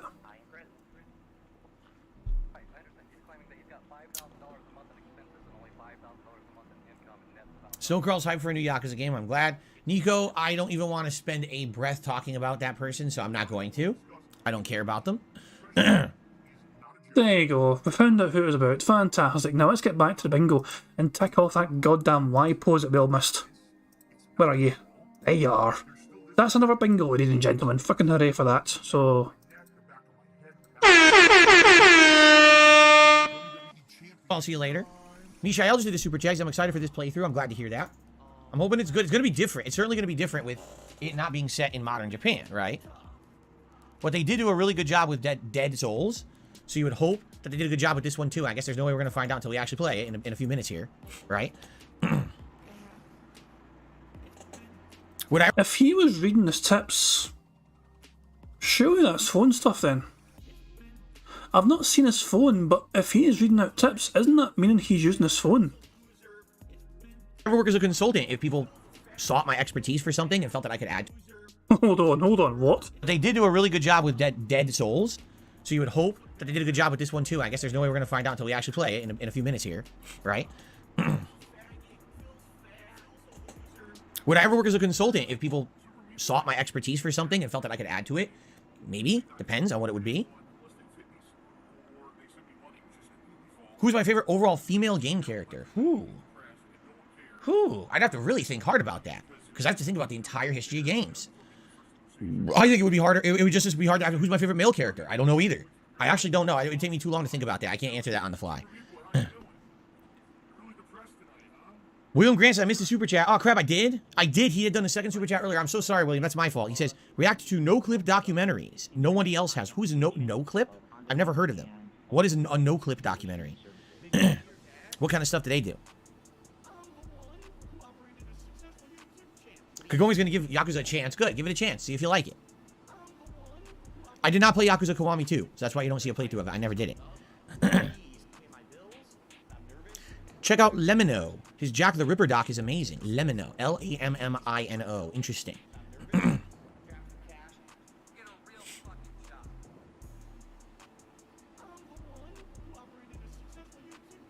What do I think about all this stuff being announced as shows like God of War and Tomb Raider? I mean, they could be good, but I mean, definitely, like I just said, Episode 6 of The Last of Us suffers from exactly what I thought was going to happen. When you translate a game into a show, you have to skip so much content, gameplay content, that's important to the development of the characters, that it seems rushed. And right now, absolutely, this show is seeming way too rushed. It seems like there's supposed to be the whole middle of the game just passed in an episode and a half.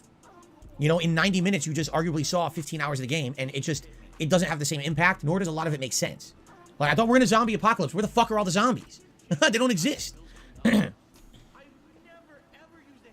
I do reviews of the Game of Thrones series? Depends. Like, the original show, probably not. A lot of people are saying I should watch House of the Dragon and review it, but it's already old, right? So I don't know. Maybe when if there's a new season of House of the Dragon coming out next year or something, and maybe I could watch the first season as a lead-in and do like what I'm doing with Last of Us and do like combined review episodes. Maybe then I would do it, but I don't know if I would do it right away.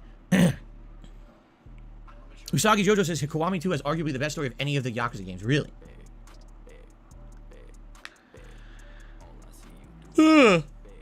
Iron Man the Power says if I could add another goddamn yawn. He yawns again. I might have to add Phil yawning to the goddamn cards.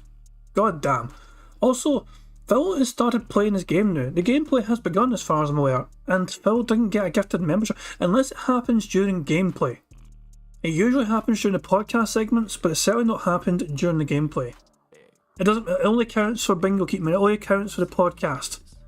So I don't think we're going to get a free space because of, you know, any member bombs. Choose between to be friends with Kratos or Jin Sakai. Who would I be friends with? Oh, Jesus. I don't know. Oh. Why ask me these weird questions? Oh. Do I have a music artist from my youth that I would like to listen to today or not cringe at?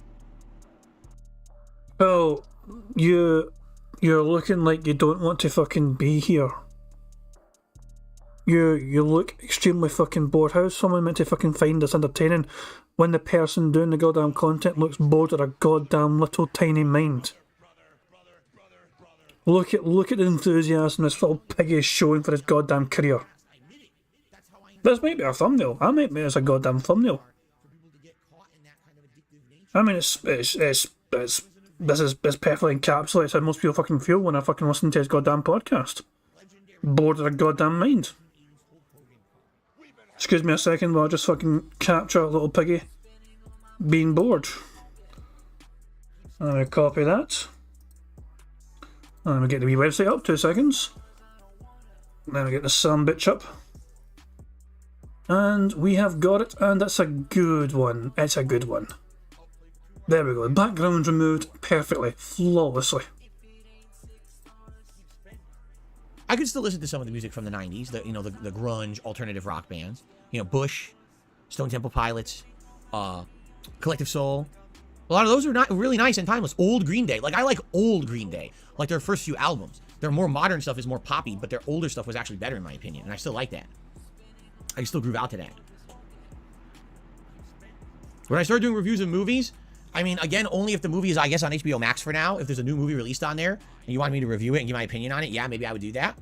All right, but, you know, again, it has to be something on HBO Max. That's what I've got right now. What's my favorite Green Day song from Dookie? Oh, man. Geez, there's so many good ones on that album. You know, Basket Case is the classic everyone knows, and that's the first song I think I ever heard from them, and I still love it to this day. I really like Walking Contradiction, but I can't remember if that was on Dookie or the next album. 86, that's one no one knows about. 86, that's the song that I got my number 86 for my jerseys from. I actually really like that song. Longview, that's a good one. What's the one about? I think that might be brand new information, by the way.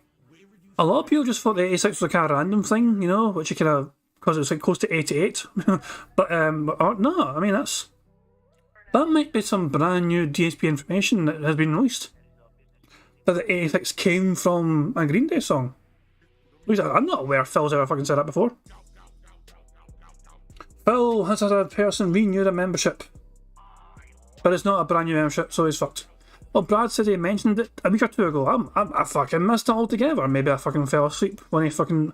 Maybe I wasn't here when he fucking said it a week or two ago. That's my excuse. I wasn't here for it, hopefully. Now, if I did say it, then I completely went over my goddamn head. Longview, that's a good one. What's the one about he's basically fucking high and in his room and he can't go to sleep? On my own, here we go. I can't remember the name of that one. That one's good too. Here's a lot of good stuff, but again, I can't remember if those are from Dookie or the next album. Brain Stew. That was Insomniac. Brain Stew. That's another good one. Yeah, that's a really good one. I received a $2 tip. I want to give you a different perspective on React content. Eventually, all the documentaries get boring. Like, how many basic YouTube videos are there for you to watch? What's the long-term plan for the channel? I think you're shooting yourself in the foot for not reacting to detractor. So here's really, you want me to react to detractor content? No. Well, okay, here we fucking go. It's $2 wasted, but what a bait. What an incredible piece of bait that was.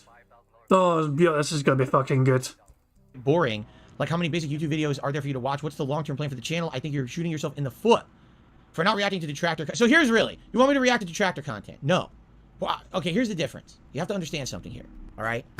There's a difference between putting out intelligent content and stupidity. The detractor content is made for idiots. It literally is made for stupid people who all they care about is drama. That's why they watch it, you understand? Most people who watch that content realize it's probably not 100% truthful. They don't care. All they care about is that I look like an asshole because they're not good people. They're scumbags who watch that shit. Oh, how can I make someone look awful or laugh at someone looking awful today? Is it true? Money, yeah, yeah. Money, money. Oh, money, money. Yeah, yeah. Money, money. Thank you very much to Black Mage for the super chat who says, such a poser, faker than a fleshlight. I'm sorry, but I'm fucking... This is hateful slurs if ever I fucking saw it, so I'm ticking off hateful slurs.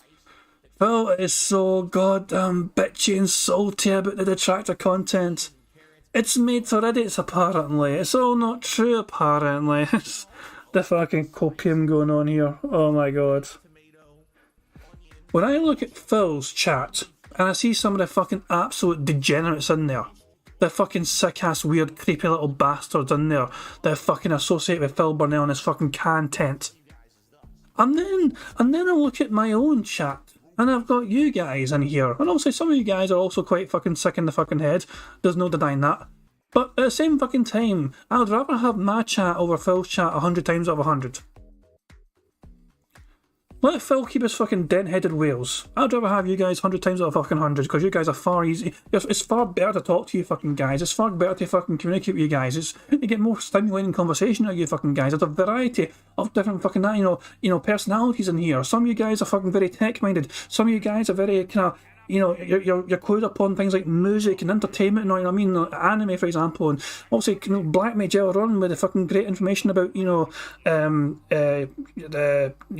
a Dragonician is actually based on historical events, you know what I mean? That's great fucking information. Yeah, Tobin's saying what I say, that he's a very robust chat. You guys are extremely robust. Yeah, don't get me wrong, you guys are also sick motherfuckers, you know what I mean? But you're my kind of sick motherfuckers. I mean, just saying, you know what I mean? I'd rather have you guys in fucking Phil's chat. Phil's chat's full of creepy little bastards like fucking Derek and Seidel and all that shit. Yeah, let Phil keep that fucking moronic chat. I don't care, as long as I need to rewind this, by the way. I want to rewind this and fucking enjoy this and all its fucking glory. Yourself in the foot for not reacting to detractor. So here's really, you want me to react to detractor content? No. Well, okay, here's the difference. You have to understand something here, all right? There's a difference between putting out intelligent content and stupidity. The detractor content is made for idiots. It literally is made for stupid people who all they care about is drama. That's why they watch it, you understand? Most people who watch that content realize it's probably not 100% truthful. They don't care. All they care about is that I look like an asshole, because they're not good people. They're scumbags who watch that shit. Oh, how can I make someone look awful or laugh at someone looking awful today? Is it true? I don't care. As long as I laugh and someone looks like shit, that's what I'm watching it for. That's what that shit is. There's a difference between, here's someone actually covering facts, a situation that happened, that's documented, that is corroborated, that everyone knows is in the public eye of truth, versus here's a bunch of slander, defamation, conspiracy theories, rumors, hearsay, shit that absolutely no one on this planet could possibly corroborate at all, but we just pretend it's real and assume it is. Now, look, this person's a scumbag. Why on earth? Why on earth would you give those people the time of day if you're an intelligent human? All you do when you go give those people attention is you give them more attention. You understand? Already, these people get too much attention from morons. All right? The best course of action when you've got people who are going to constantly try to bring you down, are constantly going to try to say awful things about you. All right? The best course of action is to silently press forward positively and ignore the white noise nonsense. That is the successful course of action. Do not ever give it any serious thought. Do not address it, because the moment you do, you're at least giving some modicum, some little bit of credence to what they're saying. Because why else are you addressing it, right? But you just addressed it. There's been times when I don't want to address it, but literally my whole chat, oh, did you hear what they said about you today? No, I don't want to talk about it. I don't fucking care what the morons say. I'm here literally streaming a game, having fun with you guys. What the fuck does that have to do with some shit they made up? Nothing. Absolutely nothing, right? If Phil can point out anything that I've made up, then I'll own up to it. If Phil can conclusively prove that I made up anything, I will give him a membership. There's a challenge right fucking there. Phil could easily debunk things like the fucking bank leaks if he was innocent. The fact of the matter is he's not, so he hasn't got a fucking leg to stand on. It's so incredible to me, it really is, it's fucking incredible.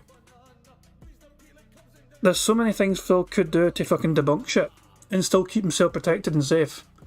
He chooses not to, because he knows there is actually no fucking way for him to prove his innocence.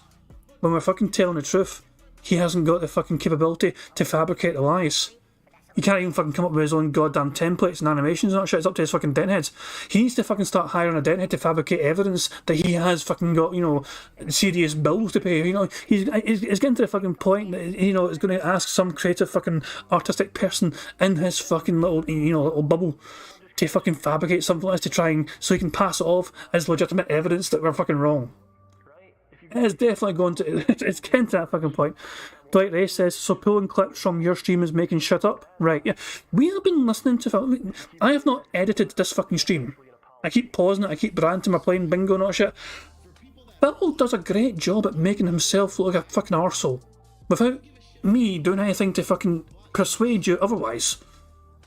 Most of you guys, when you fucking see Phil, your first thought of mind is usually something like, this guy's an arsehole. This guy's a bitch, this guy's a cunt. Insert your own insult tier, insert your appropriate insult tier for wherever you're from. But if Phil fucking try to fucking tell his audience don't fucking listen to what we're saying because he's terrified. Money, yeah, yeah. Money, money. Oh, money, money. Yeah, yeah. Money, money. Thank you very much, Paul J. Brazel Jr. for a super chat. He says, Phil, don't believe your own eyes and ears. That's literally what he's fucking telling his audience. He's telling them not to fucking consume detractor content because he's fucking worried that they're going to get fucking turned by us detractors. And he's fucking sick to death that the fucking bigger YouTubers are fucking always finding detractor content, enjoying it, making fun of Phil because of it. Guys like Review Tech USA, guys like Moist, guys like anyone, to be honest, for fuck's sake. When Phil goes viral, it's usually because of a fucking detractor clipping him doing something stupid.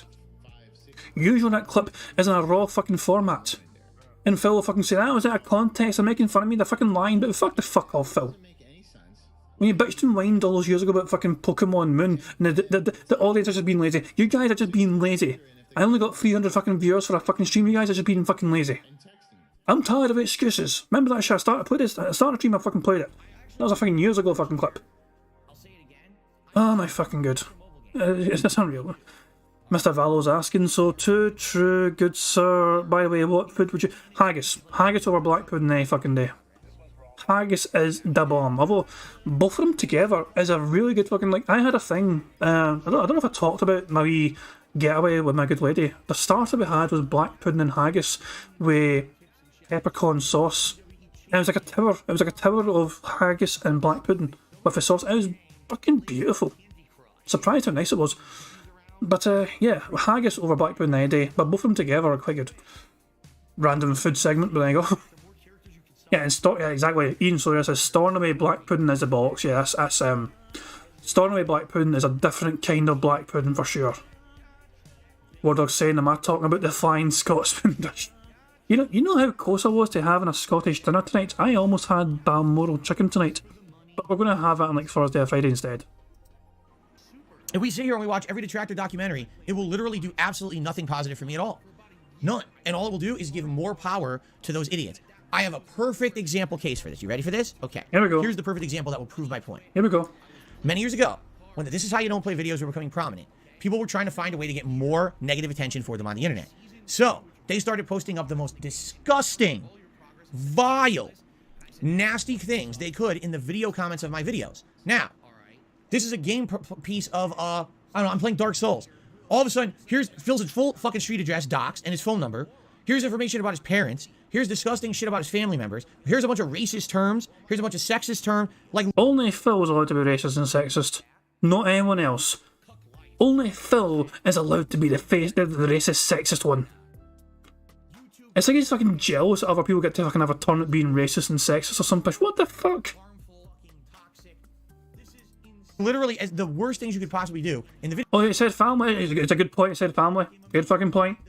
He said family. That's a double fucking bingo. We count it.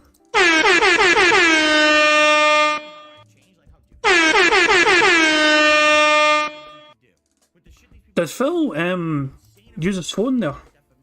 This is a game piece of I don't know, I'm playing Dark Souls. All of a sudden, here's Phil's full fucking street address, doxed, and his phone number. Here's information about his parents. Here's disgusting shit about his family members. Here's a bunch of racist terms. Here's a bunch of sexist terms. Like, literally, as the worst things you could possibly do in the video comments. Why? Because that gave them the attention they wanted. You see? Now, why did they do it? Because the people who made This Is How You Don't Play would highlight the video comments and put that in their videos. So when you give attention to toxicity, it just breeds more toxicity. You understand? So what did I do? I turned off video comments for several years. And guess what happened? It's gone. Bye-bye. None of that exists anymore. It just died. That definitely exists, Phil. The outsider is still regularly making them. He is still regularly grinding away, making This Is How You Don't Play. Because they couldn't do it. The power was taken away from the trolls to do the trolling. All right? If you don't highlight the trolling, what ends up happening is it goes away. If I sit here and, okay, so I really want DSP Reacts to blow up, so what I'm going to do is I'm going to start reacting to all the detractor content, okay? Literally, overnight, you have given so much more power to those scumbags. Well, we already have so much fucking power over you anyway. We live rent-free in that greasy, empty piggy head of yours. People like Aquatio, Tevin, Duty, all these fucking hate army, all these fuckers live rent-free in that greasy, empty pig head of yours. That being said, I live rent-free as well, with the fucking shit they're doing lately. All these motherfuckers live rent-free in that goddamn pig, empty, goddamn greasy head of yours. Yeah, Sarah Weapon says around the time he disabled the comments on his videos, that's kind of when people started live. Even that's actually an interesting correlation. Phil arguably caused the restreaming to happen because he disabled comments on his fucking videos. I'm not sure if the two go hand in hand, but I think it actually is quite around about that time it happened. Money, You don't even know. yeah, yeah. Money, money. Oh, money, money. Yeah, yeah. Money, money. Thank you very much to Kel Denson for the super chat. It says, this is what makes detractor content. Yeah, Phil losing his goddamn mind over detractors is precisely what fucking creates the fucking content for us detractors to fucking make. He is his own worst enemy. As Sunspot said, I don't think Sunspot says it himself, but he had a guy clipped saying it. He does it to himself. Phil is his own worst enemy. He chose to fucking go off on a rant about this and fucking talk about it. He has given attention and put the spotlight on detractors. He's fucking demanding his audience don't fucking pay attention or give him any notice to us evil fucking mentally ill detractors that are apparently making things up all the goddamn time. I go out of my goddamn way to try and be authentic with every fucking thing I make. I very rarely hypothesize things on this fucking channel. When I'm making content, I very rarely go over the fucking edge and try and come up with a hypothesis as to what the fuck is happening with something. I try and stick to facts as much as I can.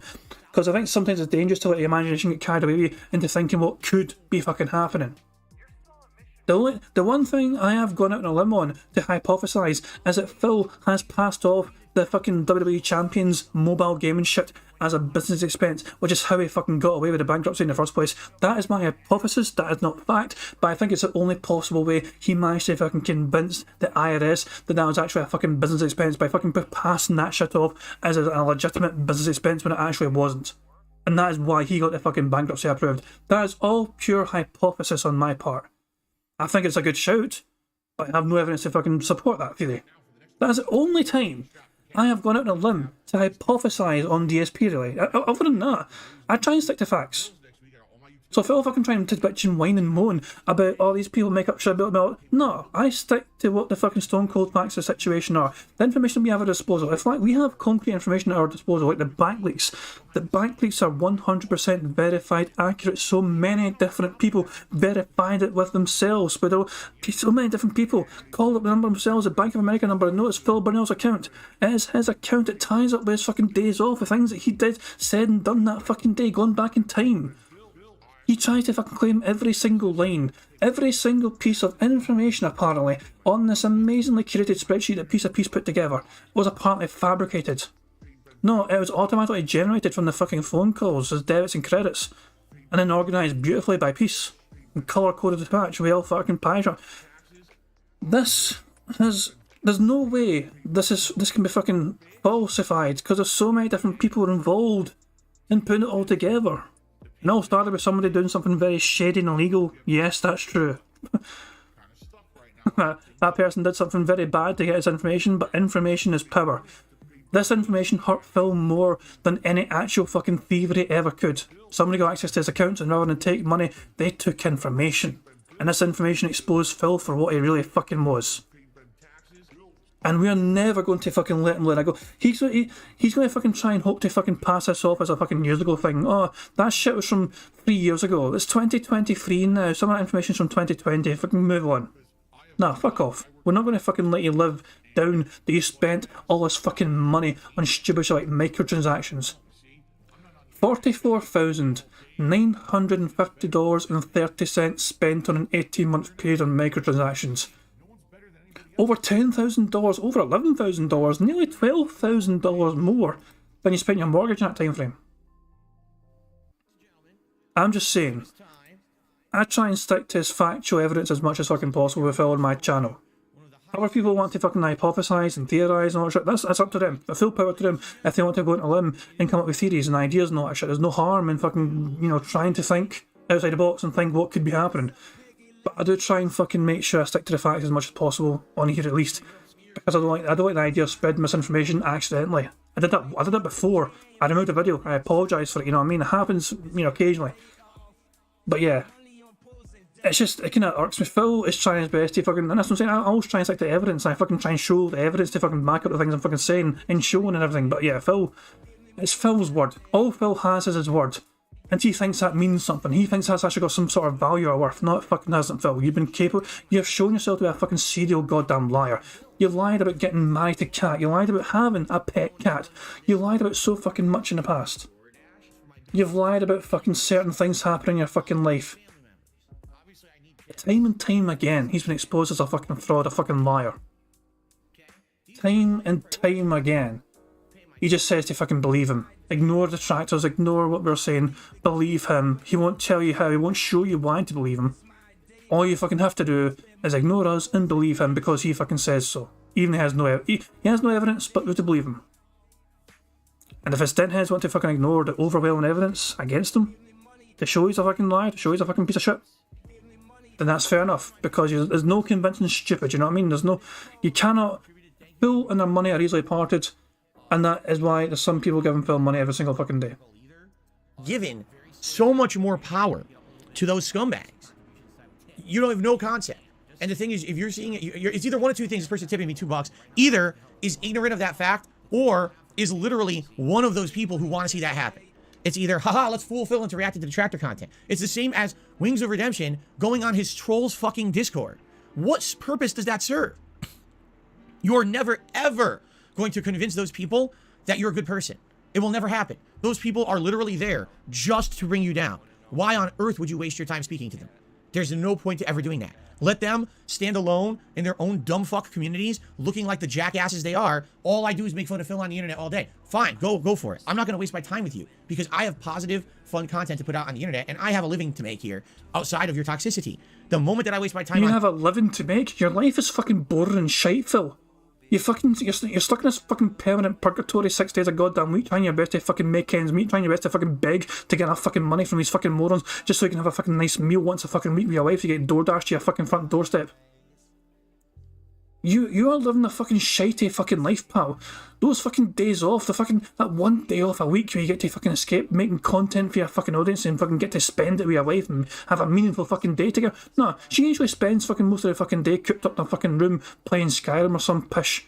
Or fucking Hogwarts. These days about Hogwarts. She's playing a fucking new Hogwarts game these fucking days. Well, Phil goes out and does the chores. He does the shopping. He gets fucking pet supplies. He gets fucking groceries. He goes to... He may fucking have an appointment at a doctor's or some fucking pish whatever. He'll go to Total Wine, stock up on some more alcohol. They'll fucking finally come home and Kat will force him to fucking watch a bigger and better, more successful YouTuber together on the couch.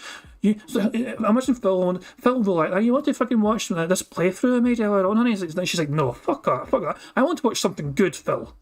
I'm not going to fucking watch your fucking shite. Let's watch this better YouTuber instead together. Sit down, Phil, and let's watch this better fucking person do a good job at their fucking end. Let's watch somebody actually have a fucking successful YouTube channel. I bet they don't have to fucking worry about bills. They don't have to fucking worry about having to beg all the goddamn time like you, Phil. And Phil just sitting there looking all fucking sad, not shit, depressed, getting fucking cucked by his goddamn fucking fat ass wife because he's a fucking miserable fucking failure as a YouTuber who's fucking got a dying fucking channel. It's unreal. That's what I'm saying. Kat literally cucks him every fucking time. She forces him to watch a better, bigger YouTuber next to him. We're watching his Dead Space playthrough. But Phil, you played Dead Space, fucking watch it together. And he's like, nah, I don't want to watch myself. Bullshit, Phil. Every 30 seconds, Phil, you're glancing over this fucking general direction, looking at yourself on a fucking monitor. Every single fucking 30 seconds. Keep an eye on him. You, that's the biggest misstep I could ever take, all right? So that's what you got to do. You say, nope, absolutely not. You don't address it. You're not going to see me addressing detractor documentaries on DSP Reacts. That could be the dumbest move I would ever make in my fucking life, to even give a moment of consideration to the insane shit that they say in their content. No, absolutely not. And quite frankly, those people who make that shit up should be sued. They should be sued into oblivion. But I'm not a rich man. And Sue me, motherfucker. Come at me with everything you fucking got. I know a real good lawyer. Meth bear in the house? You're about to have a whole lot of fucking clients, pal. Don't have the means to do it. You know, some of that stuff out there has been. By the way, I know Methbeard is is not a lawyer for that. He's not a lawyer for fucking that kind of thing. He deals with other kind of different kinds of law. So yeah, I'm just fucking honestly joking. But yeah, it's yeah. Phil, I just love it. Phil wants to fucking sue detractors. There's your fucking next clickbait title. I'll be a Snort Hogan or a Duty title. Phil wants to sue detractors. Good fucking luck, pal. Some fucking moronic denhead try and fucking give Phil money so he can sue us. Go on, do it. Please fucking do it. Imagine if some denthead fucking whale in Phil's chat. It's like, I'll cover all the legal fees, Phil. Please get those motherfuckers. He'd fucking say no. He'd be like, nah, it's not worth it. It won't work. They should be sued into oblivion, but I'm not a rich man, and I don't have the means to do it. You know, some of that stuff out there has been insanely damaging and messed up. The things they said about me and my family, that's completely false. And they have absolutely no factual corroboration for any of it. They literally make it up. Half of them, the titles of their videos are wrong. The title of their video says something, and then the video doesn't even contain that content. You know, but people are so dumb. A mouth drooler watching that content. Duh, click on the video. Duh. What? I mean, there's a thumbnail. There's a potential thumbnail. Hold on. I'm not going to fucking pass that up, you know? That content. Duh. Hold on. What's the best thumbnail here? It could be that. It might be that. The first time, maybe.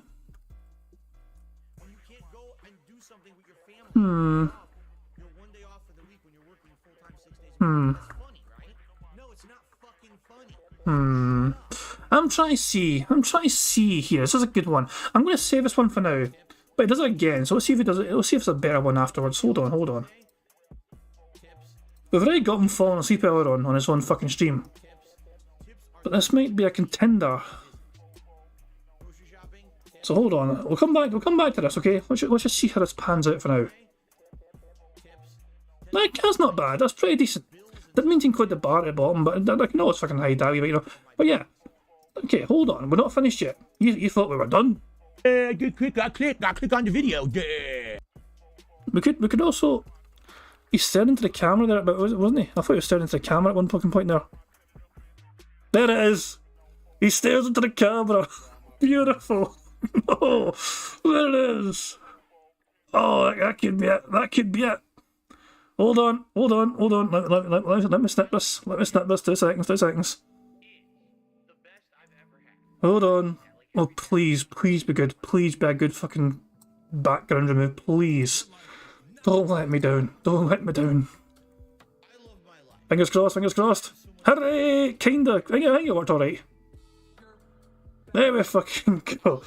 I mean, what's better, Phil falling asleep or duh? It's my Derish impersonation.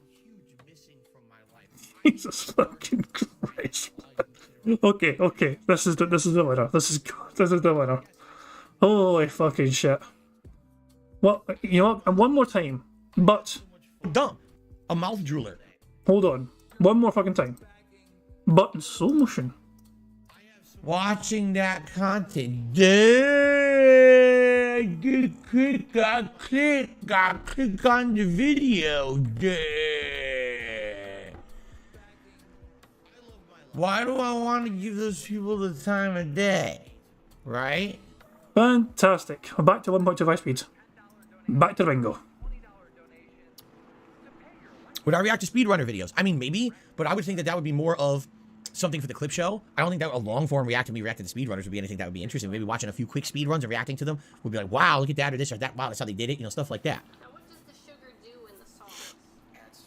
Would I watch a King of Kong documentary about competitive gaming? That is a fully licensed, fully copyrighted movie. That would probably not be possible. That thing would probably be claimed into high heaven, I would bet. So probably I wouldn't be able to do that. I did a Let's Play of a Professor Layton game many years ago. It was the Professor Layton versus Phoenix Wright game. But that's the only one I ever did. Outside of that, I don't know if the Layton games are even on console, right? So I don't know if I would even be able to do a further playthrough. Takayuki from Judgment is in the game. Who's Takayuki?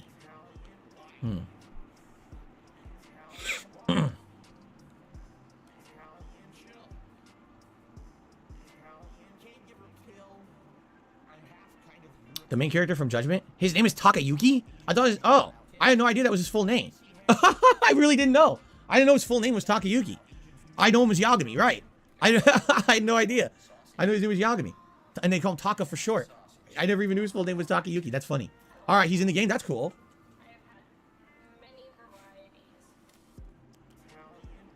Takayaki? I want to fucking point out, he did not love playing that fucking game. He loved that one stupid motherfucker Slayer giving him hundreds of fucking dollars to fucking bankroll that fucking game. He played Lost Judgment not because he fucking had enjoyment for the goddamn game. No. He played Lost Judgment for those fucking dollars on that fucking one moron. If ever it showed a time when the power of one dent-headed, deep-pocketed motherfucker could keep a fucking playthrough going for longer than it fucking should have, Lost Judgment was a fucking game that demonstrated that fucking point precisely. Paul J. Brazel says, didn't he quit Lost Judgment? I don't know. I think he completed the game. I'm pretty certain Phil completed Lost Judgment. At least like the main story of the fucking game. I'm certain of that. Darry Dallas Weeb says he played it because the Dents had a tip blower, Brick Boy, and I think Phil smokes crack. Oh yeah, Phil smokes crack was also a fucking dent head whale, yeah. Raziel Loss says true, he was bored playing Lost Judgment, but he kept up because it's a walking sim and MASH has two favourite things to do besides jerking off. Yeah. Sir Toastman says he played 2 games of that character and didn't remember his name. Yep, didn't fucking know at all. Yaki's delicious. I love it. I've had it before. Takiyaki's delicious. I love it. I've had it before. What's my favorite Jackie Chan or Jet Li movie? Jackie Chan, his classic stuff like, was it Drunken Master? Or the one I saw, the first movie I ever saw Jackie Chan in the movies was Rumble in the Bronx. That's a really good movie. It's like cheesy plot and dialogue, but insane action. Like just really crazy over-the-top action. Jet Li, I've never seen many of his movies. Maybe 1 or 2, so I can't really speak there. What's for dinner? Homemade gumbo. Excuse me.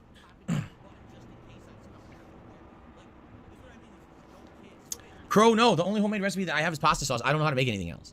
My wife, you know, has some recipes that she... The only thing Phil claims to know how to make is pasta sauce. And I need to find it. I need to find it. Bear with me. Bear with me, ladies and gentlemen. What video was it? It was Hold on. I found the video. I think it's kind of struggling to fucking do much right now. It was this video. Fucking refresh, you bastard. As a contrast. Hold on. How much sugar is that? That is a fucking mountain of sugar. Well, I'll take care of that.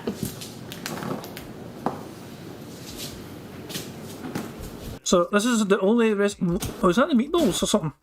What the fuck's this on the right hand side? Was this the meatballs or something I was going to go into it? The burnt ass meatballs. Fuck me. Now, what does the sugar do in the sauce? It gives you diabetes. Fuck me, man. This is the only thing he knows how to fucking make. Sweet baby Jesus, man. No wonder he fucking got gout. Jesus fucking Christ. What does this fucking sugar do? It's a shit ton of sugar. It's unbelievable. Oh, hold on. Anne says, imagine focusing on the sugar and not criticising his onion cuts compared to cake. It's unreal, man. Look at, no, that's what I'm saying. This is him opening the fucking sugar up. Orders? One more time. I can get the fucking box open. There we go. Bug the box mechanics.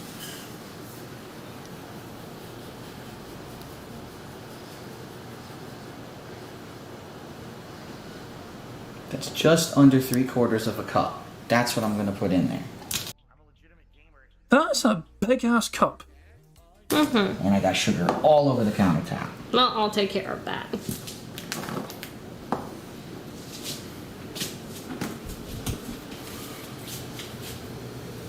Now, what does the sugar do in the sauce? Adds sweetness, adds a contrast. If you don't, it's all gonna be tartness, and you won't have any It's going kind to be of sweetness acidity to from the sauce. tomatoes. Right. You'll have That's a very good point. Heather says he said his mum adds more, but he puts in less.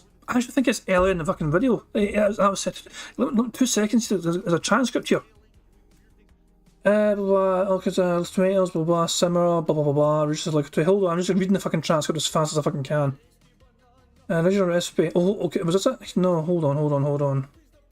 4 shakes onion. A little bit of cake sauce. Give it 2, 3, 5 shades. Blah blah blah. Big shot chips. Blah blah blah. 2 Baileys. Whatever. Hold the fuck on. Hold on. There's a bit here where he fucking describes.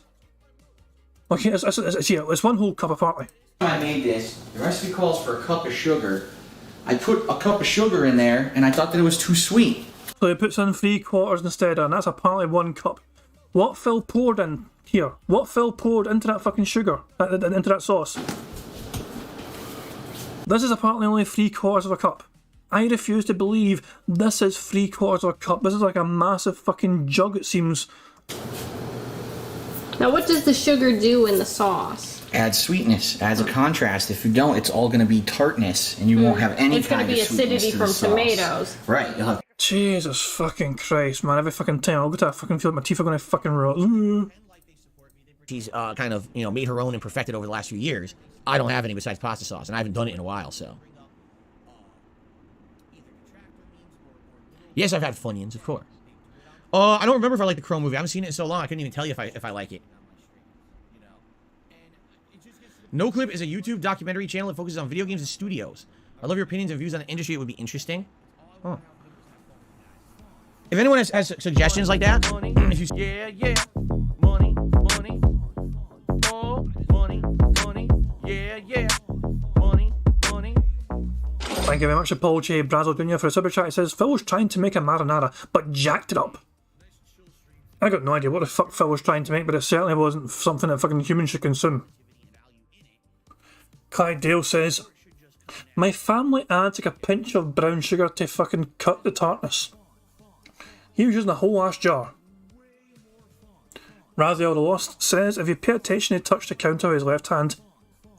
Then when he brought the sugar cup over to the pan, you can see him holding his left over the pan and brushing stuff into the pot. Yeah, I've seen that actually. That actually is some catch my eye. Right before he poured it in, you could see he was actually wiping his hand like that, yeah.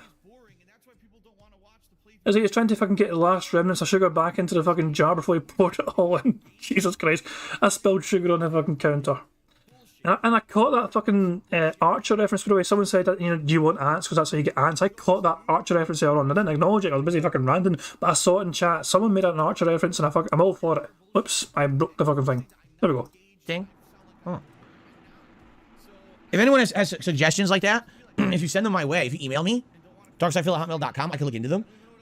If I'm going to seriously do a project via, you know, one of these documentarians, I would like to reach out to them, at least make an effort to let them know, hey, I'm interested, you know, I just want to make sure it's okay. Like, for example, Frederick Knudsen, June the King, I have full buy-in from them to react to their content. They would love that. They love. Did you ask Pro Jared if he's okay with it as well, since it's about him? I'm just saying, Phil, it seems fair. Since you're all about being fair, did you ask Pro Jared if he would be actually fine if you reacted to his shit about him? Okay, same thing with Rob Gavigan, his YouTube channel. So I would like to reach out to these YouTubers first before I react to their stuff. Not to say that I have to. Legally, I don't have to. But it's just a courtesy to at least make the effort. 2 seconds. Is that Freeburst? This might have been Freeburst here.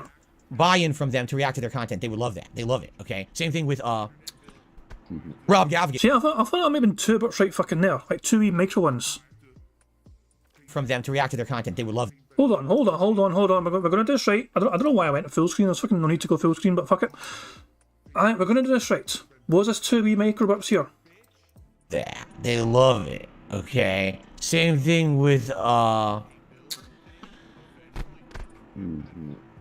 See, it's like crook. You know, it seems like 2 wee burps there. Rob Gavigan, his YouTube channel. So I would like... And then there's 1 there. I think it might have been 3. I'm going to say it's 3. I said 2 originally. But I think I'm going to have to go with 3. So I'm going to add 1 on to that. We're going to have it. We're at 8. To reach out to these YouTubers first before I react to their stuff. Not to say that I have to. Legally, I don't have to. But it's just a courtesy to at least make the effort.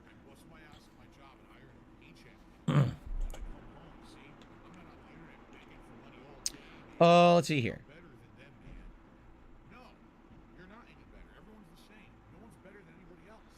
Somebody made $1 tip and they're saying, oh, but some of your detractors just do negative highlights of your content. And? What does that have to do with And anything? Like, what? So what? And? Yes? Do you have a point? You don't. Why are you still talking about it? Did I not literally just say I'm not? nice way to fucking ignore a troll tip. All Phil had to do was ignore the troll tip, and I could have ticked it off a fucking board. But no, he had to read it, and he had to react to it. Not only did he take the goddamn bait, he fucked up a bingo. I'm not talking about detractors. But your detractors do this? Fuck the detractors, and fuck you. Stop talking about them. Okay. Jesus Christ. What's my favorite brand of chips? Ooh. I would say right now, popcorners. Even though they're not really chips. They're actually made of popcorn. I love popcorners right now. I've tried like all the different flavors and I like a lot of them. Chip, probably Sun Chips. I like Sun Chips a lot. I've really, in the last few years, moved way away from traditional potato chips. I like more healthy stuff.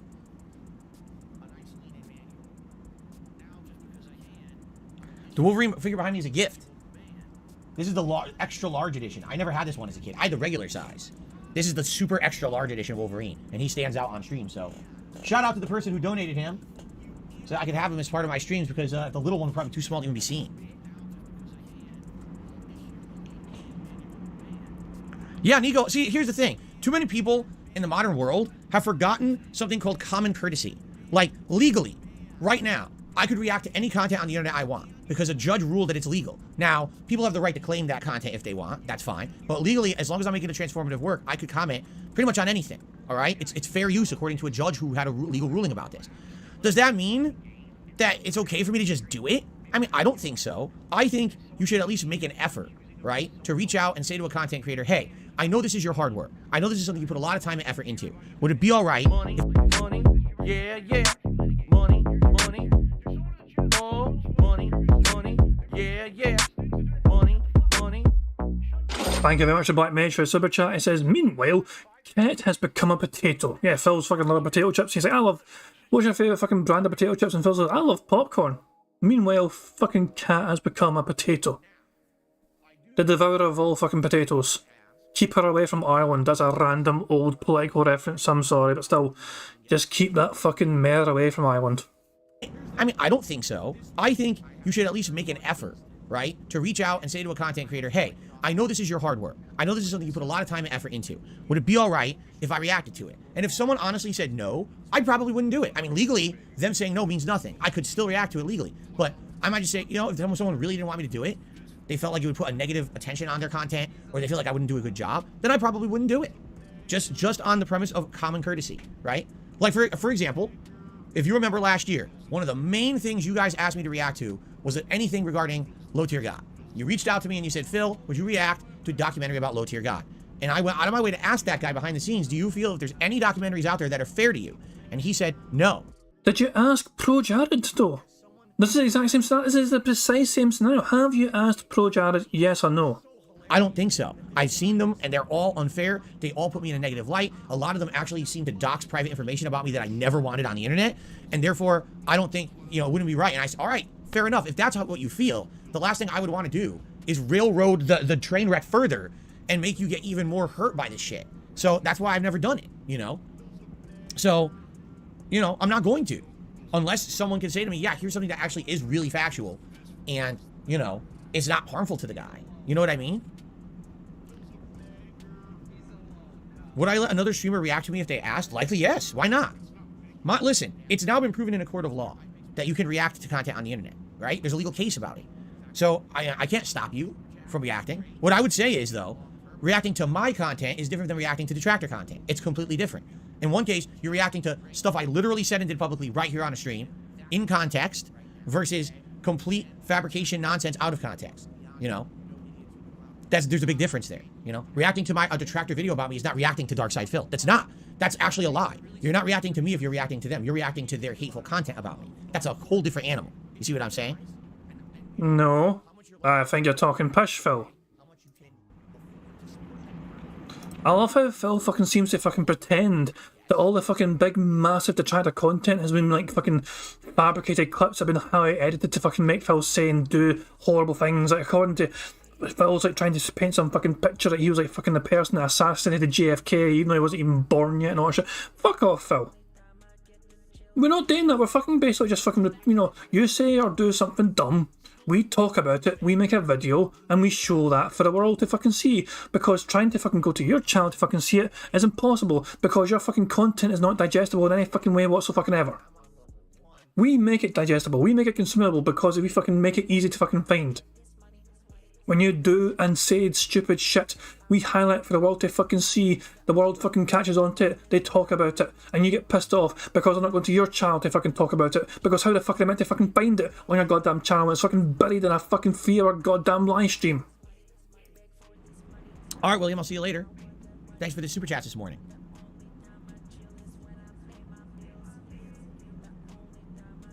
I haven't updated you guys on exercise because there's nothing to update you about. Every once in a while, I still go for a walk. During the cold weather, I've definitely reduced the amount I do because it's fucking cold. Every once in a while.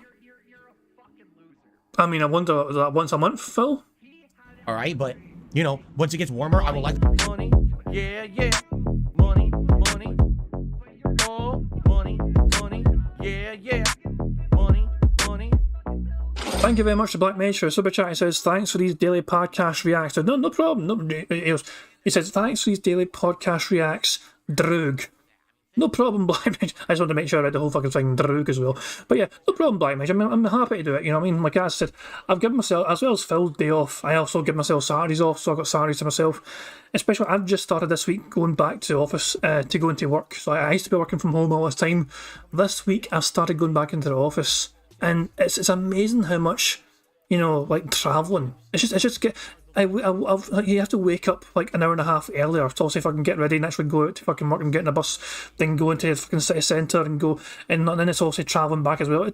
I don't know why, but travelling knackers me. Like, I know you're not doing anything but from just sitting there waiting to get fucking home, but to me it is quite tiring to fucking just travel. You know, but yeah, it's like, and I got home, so yeah, the fucking, so yeah, I definitely. I'm going to fucking make it a habit of going into the office more often, because it is good to actually get back into the swing of things and maybe get some normalcy again. But yeah, it's good to have a good flexibility as well. But yeah, this week particularly, it's nice to have some more time. So Phil's day off as well as the Saturdays are all mine, especially with my week, during the week. Like, because I'm in the office, if I was working from home, I could sneakily make detractor content sometimes. Like, I could take a wee break from work if I was working from home and make some sort of wee quick video sometimes. I cannot obviously do it in a fucking office because I'm in the fucking office. So, yeah, it's one of those things. That's kind of a downside of it, you know what I mean? But yeah, it's, I'm happy to fucking obviously do the bingos and whatever. I'm so happy that people enjoy them, you know what I mean? When I done bingos in the first place, I done them as separate videos, so I couldn't stream. So I just tried it as a fucking video. I uploaded after the fact, and it was like very short fucking videos. I had no idea if people would actually enjoy this as an idea to fucking enjoy a fucking full stream of it, and yeah, a lot of you guys are fucking loving it. So as long as people are enjoying it, and as long as I'm enjoying it, long may it continue. The cold weather, I've definitely reduced the amount I do because it's fucking cold. Alright, but, you know, once it gets warmer, I will likely get way back into the swing of things again. It's that simple. There's nothing else to talk about. Oh, you know a good way to fucking warm up in the cold? Go for a fucking walk. Just saying. About. It's really not anyone's business anyway, right? It's private stuff. X-Shooter hopes it's private fucking stuff. Motherfucker, you're the one that fucking brought up in the first place fucking, you know, months ago. You're the one that told everyone, oh, I'm doing more exercise, I'm going out on more walks. You fucking made sure to let your audience know they are trying to be more active. So heaven forbid your goddamn poor audience inquires about how you're fucking doing with your fucking efforts in trying to fucking pursue a healthier lifestyle. How fucking dare they inquire about that fucking personal, private fucking business of you trying to fucking become a healthier person? Those evil motherfuckers that dare to fucking ask you how your fucking health is doing, how those fucking walks are going. The fact that you react this way tells me you're doing sweet fuck all. You fucking gave up altogether on those fucking walks. You might fucking go back out for a fucking walk again when it's fucking April or May or June or some pish. You might fucking celebrate your fucking birthday by having a fucking celebratory birthday walk around the fucking neighbourhood. As long as you fucking stay within the gated community. Don't you dare step foot out there because there's a fucking dangerous world out there. There might be evil detractors fucking waiting to fucking, you know, see you and point at you and laugh at you. Fucking moron. Wolverine game comes out soon. Probably another couple of years, I would think. Which documentary about me do I feel is fair? Well, we watched the Down the Rabbit Hole documentary, correct? And I basically addressed it with my own react, showing what parts of it were fair and what weren't. And sadly, I hate to say it, a lot of stuff in that was out of context, meaning it was applied to the wrong stuff. There was a whole, right at the beginning of the whole documentary, there's a clip saying, oh, this is how Phil used to behave at all the tournaments when he was a pro player. And the clip is from not when I was a pro player, but when I was a YouTuber, and it was the worst run tournament I'd ever attended. It's like completely out of context to what's being addressed in the video. And there's a few instances of that, although the video gets a lot right as well. So that's why I addressed it. But, I mean, is it accurate? Maybe 50%. But that's better than most, honestly, you know?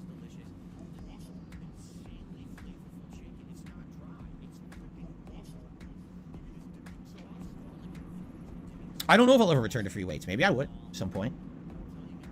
How are my hands? They're much better. This hand is almost 1,000,000% better. All the messed up, gross parts are healed. Almost 1,000,000%. So like 999,999% better then? Almost 1,000,000% better? Almost. I'm trying to wrap my head around that. I love how people do. Someone brought up him fucking doing weights again, and he was like, you didn't fucking bitch and whine about that person for inquiring about his fucking pursuit to become healthier and stronger. Nah, they fucking biting that guy's head off for fucking asking if he's going to fucking start lifting weights again. But someone asking about his walks, don't you fucking dare ask him if he's fucking going on walks. None of your fucking business, boy. This hand is almost 1,000,000% better. Almost 1,000,000% better. We're so close. We were so goddamn close to that 1,000,000%. All the messed up, gross parts are healed. What's happening is every once in a while, something is triggering my skin to itch a bit. And now I have the steroidal cream. So if oh man, it's itching. Don't itch it. Don't scratch it, right? Get the cream. Put the cream on, and the itching goes away. And that's it. Now, my skin is a little dry because it is still the winter. I get the feeling once, you know, it gets warmer weather and everything and the air isn't as dry, probably it won't be like that. But it's gotten tons better. Like tons and tons and tons better. So, obviously that's a good thing, right? Am I still getting nerve pain and numbness? It's gone away for the most part. I know what you're talking about. Not really, which is a good thing. But every once in a while, I do get stiffness, like carpal tunnel. I know I have carpal tunnel coming in my right hand. I just know it. You can feel it. That it's tighter. The right hand's tighter than the left. When I go like this, I feel tightness in this hand. This hand, I feel it fine. This hand's tight when I do that. So I know it's coming, man. You know. But for the most part, no, it's not as bad as it was for a while. I remember for a while I was complaining about it. Yeah, it's kind of not been a big deal. But remember, Phil's health is none of your fucking business. How dare you fucking inquire about his fucking activities and his health in general? It's none of your fucking business. But yeah, here's an update on his fucking health. It's kind of not been a big deal. Ooh, excuse me. Is it because I'm right-handed? Likely, yeah, because I use my right hand for a lot more stuff. That's probably why.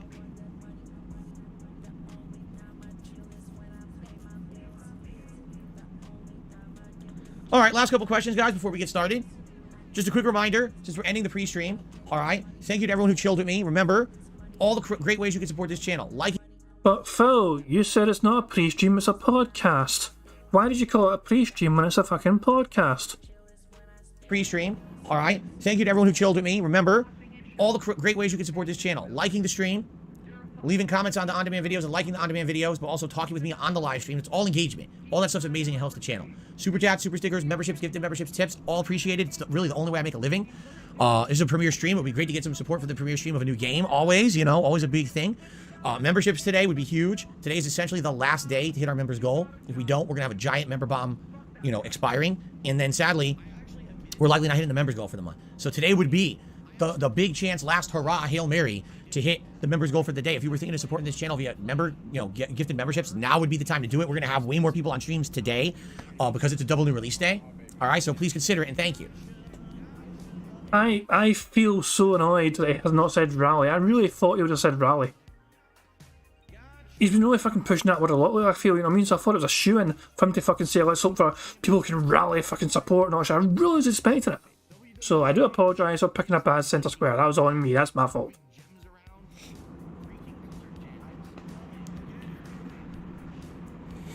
Yes, I am a fan of the horror movie genre, although I haven't really watched many horror movies recently. And some of the bigger horror movie franchises or tropes, like, for example, Hereditary, Midsommar. Yeah, don't really like them. I watched them, and they're not scary, they're stupid. Stupid movies.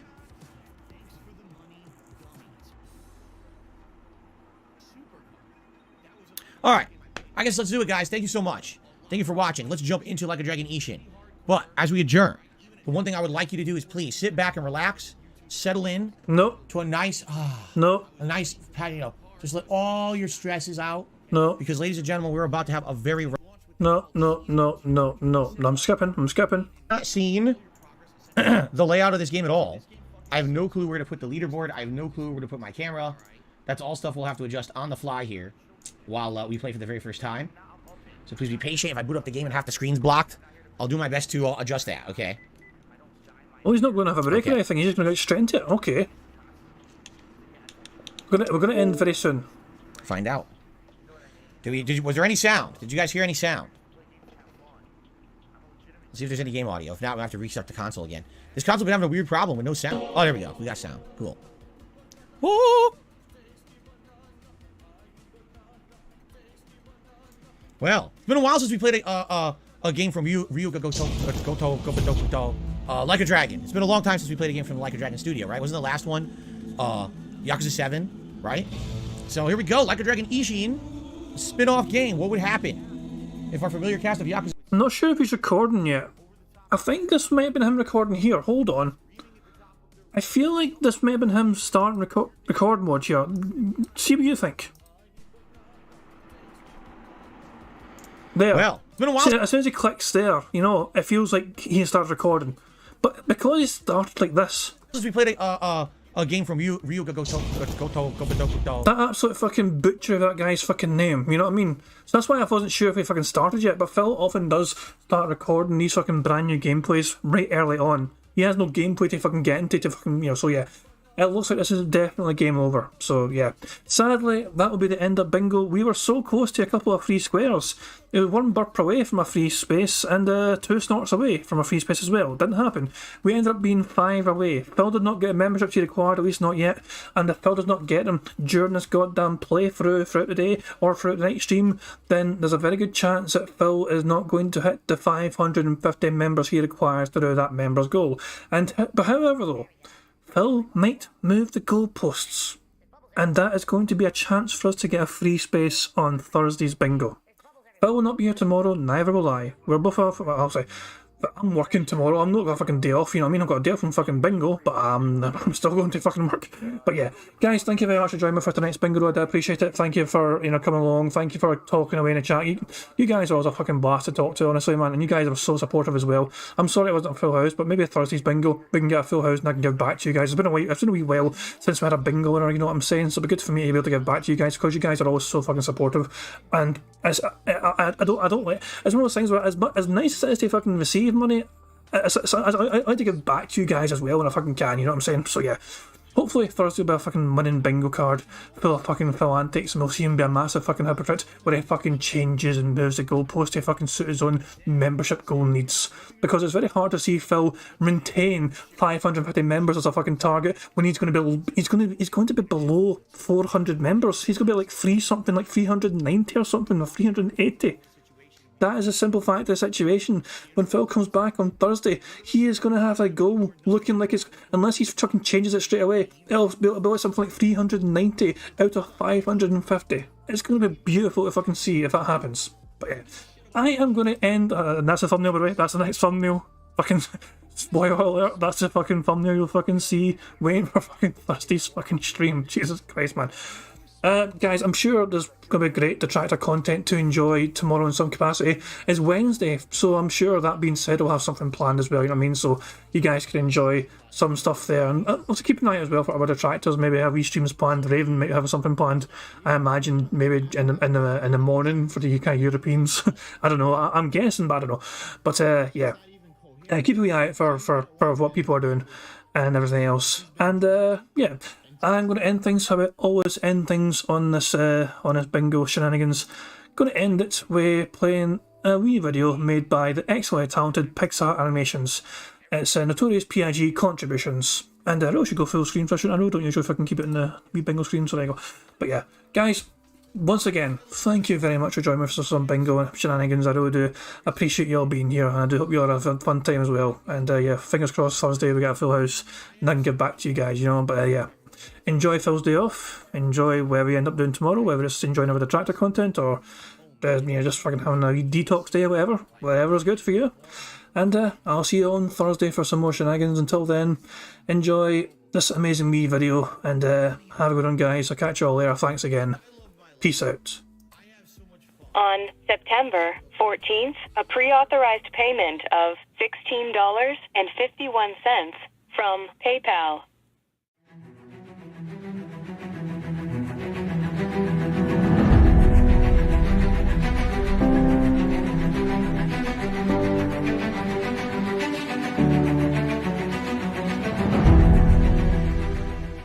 All right, Luna Mills has tipped me $1.30.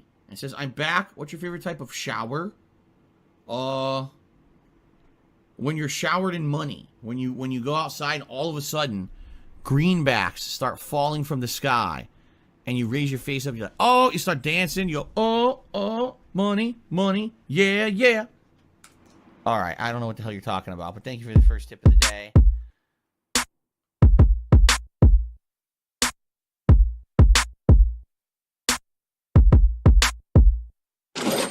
Money, money, yeah, yeah.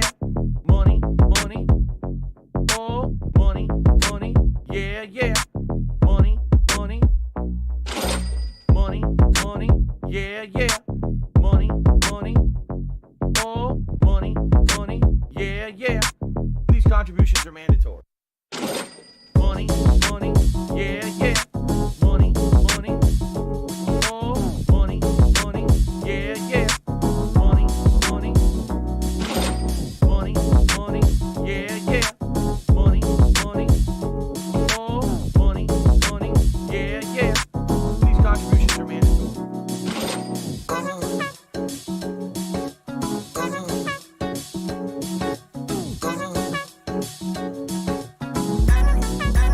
Show me the money.